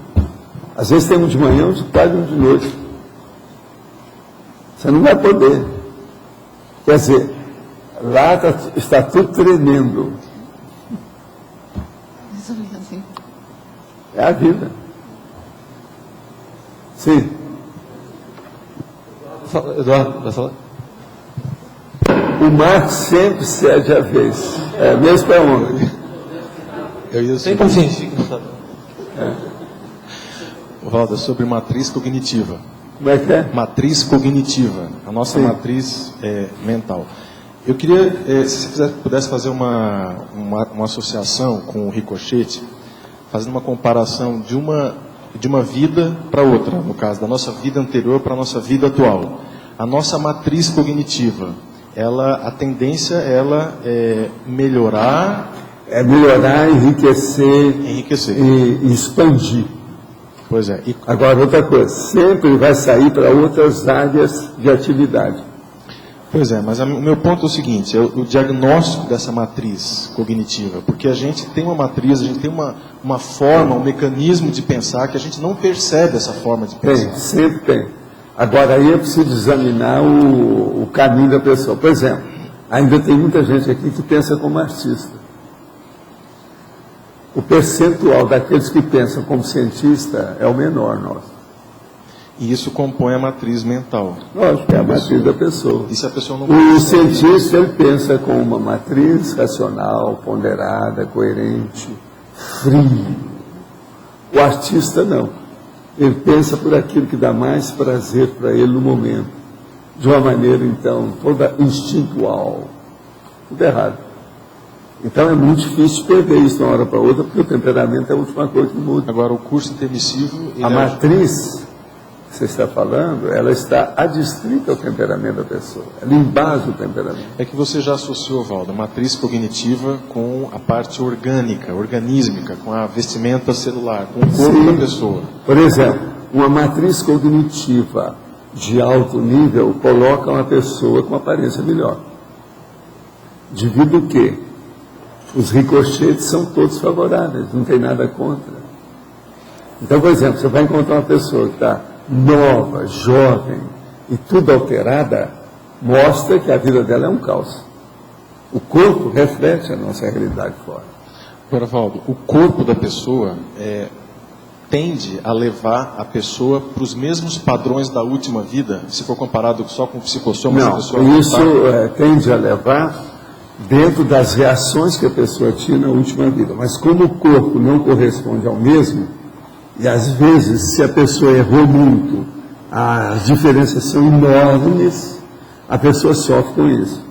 Então é aquilo que eu falo, uma pessoa era muito forte numa vida, mas ela não soube usar aquilo direito, terminou tragicamente. Ela vem num corpo agora franzino, mirrado, frágil, que não tem a metade da potencialidade do outro. Aquilo então fica faltando a opção de coisa que ela quer fazer e não pode. Porque se ela faz, o negócio está na cabeça dela. Entende? Isso é muito comum que a gente examina nas personalidades consecutivas. Agora, se o negócio é de uma vida para outra, dentro do mesmo século acontece isso, o negócio está quente, então ainda é mais sério ainda. Uma diferença entre um e outro, assim, de 30, 40, 50 anos não é nada. O curso intermissivo funciona como se fosse... A pessoa é a mesma. O curso intermissivo funciona como se fosse um parâmetro de parasinapse para você poder extrapolar essa para ver isso tudo. Não, e ver isso tudo, a pessoa se vacina para não errar nisso. Agora, uma coisa impressionante é isso de personalidade consecutiva. Não só para você que está examinando de fora, como fazer um exame da própria pessoa perante si mesma. A hora que ela reconhece quem é que foi, o que ela é.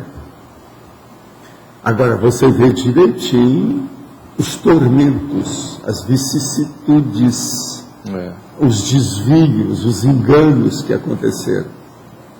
Agora, a pessoa, na hora que fica sabendo, e a gente esclarece isso, a tendência dela é melhorar. Ela vai ficar vacinada. Na próxima vida, ela vai ter um corpo melhor do que aquele primeiro.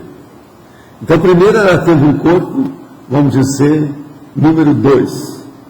Depois ela arranjou um corpo que era menos 1. Ela vai ter um outro que é mais 3. Você está entendendo como é que é? A tendência é essa. O que a gente vê em um monte de gente. Agora, a tendência desse povo, quase sempre, são aqueles que ressomam quase sempre assim, com 30, 40 anos, não passa muito tempo, não. Entendeu? Tem que vir logo. Agora, arranja quase sempre também alguma alteração genética bem alterada. É outra família, outra genealogia, isso tudo é importante. Agora, só para terminar, Valdo, os desvios de uma vida, a tendência é sempre mais ou menos ser os mesmos desvios da vida anterior? Não, a tendência é a pessoa repetir o que ela estava fazendo, que é a mesma coisa. Mas agora, como ela arranjou um corpo, ela mesma às vezes que decidiu, não, eu quero um corpo mais frágil, vamos ver como é que é. Então ela entra na família que vai dar um corpo, porque você sabe, tem genética que não adianta. O mais que você faça, não vai aparecer um gigante ali. Você entendeu como é que é? Não tem jeito, a genética você não pode forçar isso, é um processo de genoterapia, etc. Então o que é que se passa? O genoma, com a situação toda ali, tem que segurar. Então a pessoa já vem já sabendo daquilo. Aquilo é uma vacina. Aquilo é uma prevenção. Não, eu não vou mais cometer minhas bobagens, porque o meu corpo vai permitir. Agora, a pessoa também não pode desesperar, porque senão ela vai ter uma tendência para suicídio, vai ter uma opção de coisa nesse sentido. Eu preciso cortar. Né? Gente, então, os nossos comerciais, por favor. Obrigado. As pontuações de hoje: 77 assinaturas no livro de presença, 25 perguntas presenciais, 46 votos presenciais.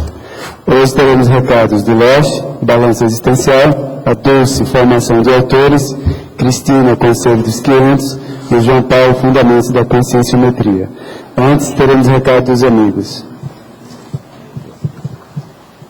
Boa tarde a todos. Estamos continuando com a campanha dos amigos da Enciclopédia. É um programa de benefício, um programa de manutenção de todos os serviços, de todo o trabalho intrafísico, que constam das despesas e manutenção mesmo do tertuliário, da holoteca e do holociclo. E essa obtenção desses recursos é feita através, então, dos sócios desse programa dos amigos da Enciclopédia. Por isso, então, continuamos a convidar a todos para que se inscrevam como sócios e nos ajude a perpetuar este trabalho. E lembrando também que para os sócios está sendo oferecido um sorteio durante o curso Balanço Existencial, que é de um Kindle, que o Eduardo vai expor agora. Pessoal, o Kindle, a gente vem divulgando aqui para vocês, né, esse aparelho. Vocês acompanharam agora o lançamento do iPad, que é um similar ao da Amazon.com, que é esse que nós estamos sorteando. E o iPad, ele já saiu, né, como um concorrente direto do Kindle. Esse aparelho, o Kindle, ele traz um diferencial, né, que já é o uso há muito tempo, já foi lançado há muito tempo, tem quase 1 ano e meio já. E ele traz também a oportunidade de você ter acesso a livros, jornais e revistas. Quer dizer, você não vai ter só um aparelho, você vai ter um serviço. E você vai utilizar esse serviço online, né? Isso que a gente vem comentando aqui. Você baixa revistas, jornais, livros, e a gente ofereceu um plus para o amigo, para o sorteado, que são as obras parapsíquicas, as obras eruditas, as obras conscienciológicas, que nós vamos inserir nesse aparelho. A gente aproveita aqui a deixa também para convidar todos para o curso Balanço Existencial, para participar do balanço, e no Balanço Existencial a gente vai fazer o sorteio, vai ser um momento bem especial, onde nós também vamos divulgar a nova campanha do programa Amigos da Enciclopédia. Tá? Então, participem, vai ser um momento bem importante. Obrigado. Pessoal, boa tarde. Estamos aqui então para divulgar o curso Balanço Existencial. Nós já estamos chegando a quase 80 participantes e a proposta é chegar a 100 participantes. Então, o pessoal daqui que ainda não se inscreveu, nós ainda temos algumas vagas e vale a pena participar justamente para dar essa parada, essa refletida, durante 4 dias em caráter de imersão, praticamente de imersão, e refletir sobre os resultados que vem obtendo nas suas vidas, na sua ProEx. Então, de 13 a 16 agora, desse mês, nós vamos ter o Balanço Existencial. Contamos com a participação de vocês. Obrigado. Pessoal, boa tarde a todos. Eu queria convidá-los a participarem do curso Formação de Autores. É a 6ª turma, que se inicia agora, no próximo mês de março, dias 27 e 28. Eu estou falando em nome do CAEC, da Unescom, 2 e 6 parceiras na produção desse curso, né? E lembrando que esse é o mais amplo e mais completo curso de conscienciografologia, especializado na escrita de livros conscienciológicos. Para quem quiser mais informações, por favor, procure a Secretaria do CAEC. Obrigada. Bem, boa tarde a todos. Nós estamos aqui para convidar para a primeira reunião do Conselho dos 500, que vai acontecer nesse sábado, dia 6, às 15 horas, no Auditório do Discernimento. Então, nessa reunião, nós já vamos ter pontos de votação, nós vamos votar e aprovar algumas diretrizes, né, de funcionamento do Conselho. Então, a gente pede a participação de todos, é uma reunião aberta. E quem quiser já se inteirar dos pontos que serão debatidos e votados nessa reunião de sábado, acessem o site www.discernimentum.org/Conselho dos 500. Então, ali vocês vão encontrar os itens que já vão ser deliberados pelos participantes dessa primeira reunião, então, do Conselho. Sábado, dia 6, às 15 horas, no Discernimento. Obrigada. Boa tarde, eu falo em nome da Conscius, a respeito do curso Fundamentos da Conscienciometria. Nós temos 2 turmas em andamento, já estão no final do curso. Em abril, essas turmas terminam e reinicia uma nova turma. Essa turma vai ser na terça-feira. Essas 2 turmas foram lotadas. A gente pede para as pessoas interessadas para se dirigirem à recepção do CAEC e já colocarem o nome na lista. O curso tem duração de 6 meses. Ele é pré-requisito depois para o RECIM, que é análises rápidas da consciência, e para o RECIM 2, que é a análise mais profunda da consciência. Então, os interessados, é só se encaminhar à recepção do CAEC e colocar o nome na lista de interessados. Obrigado, boa tarde. Para amanhã foi eleito verbete falsidade objetal, com 11 votos. Especialidade é intrafisicologia. Obrigado e uma boa tarde a todos.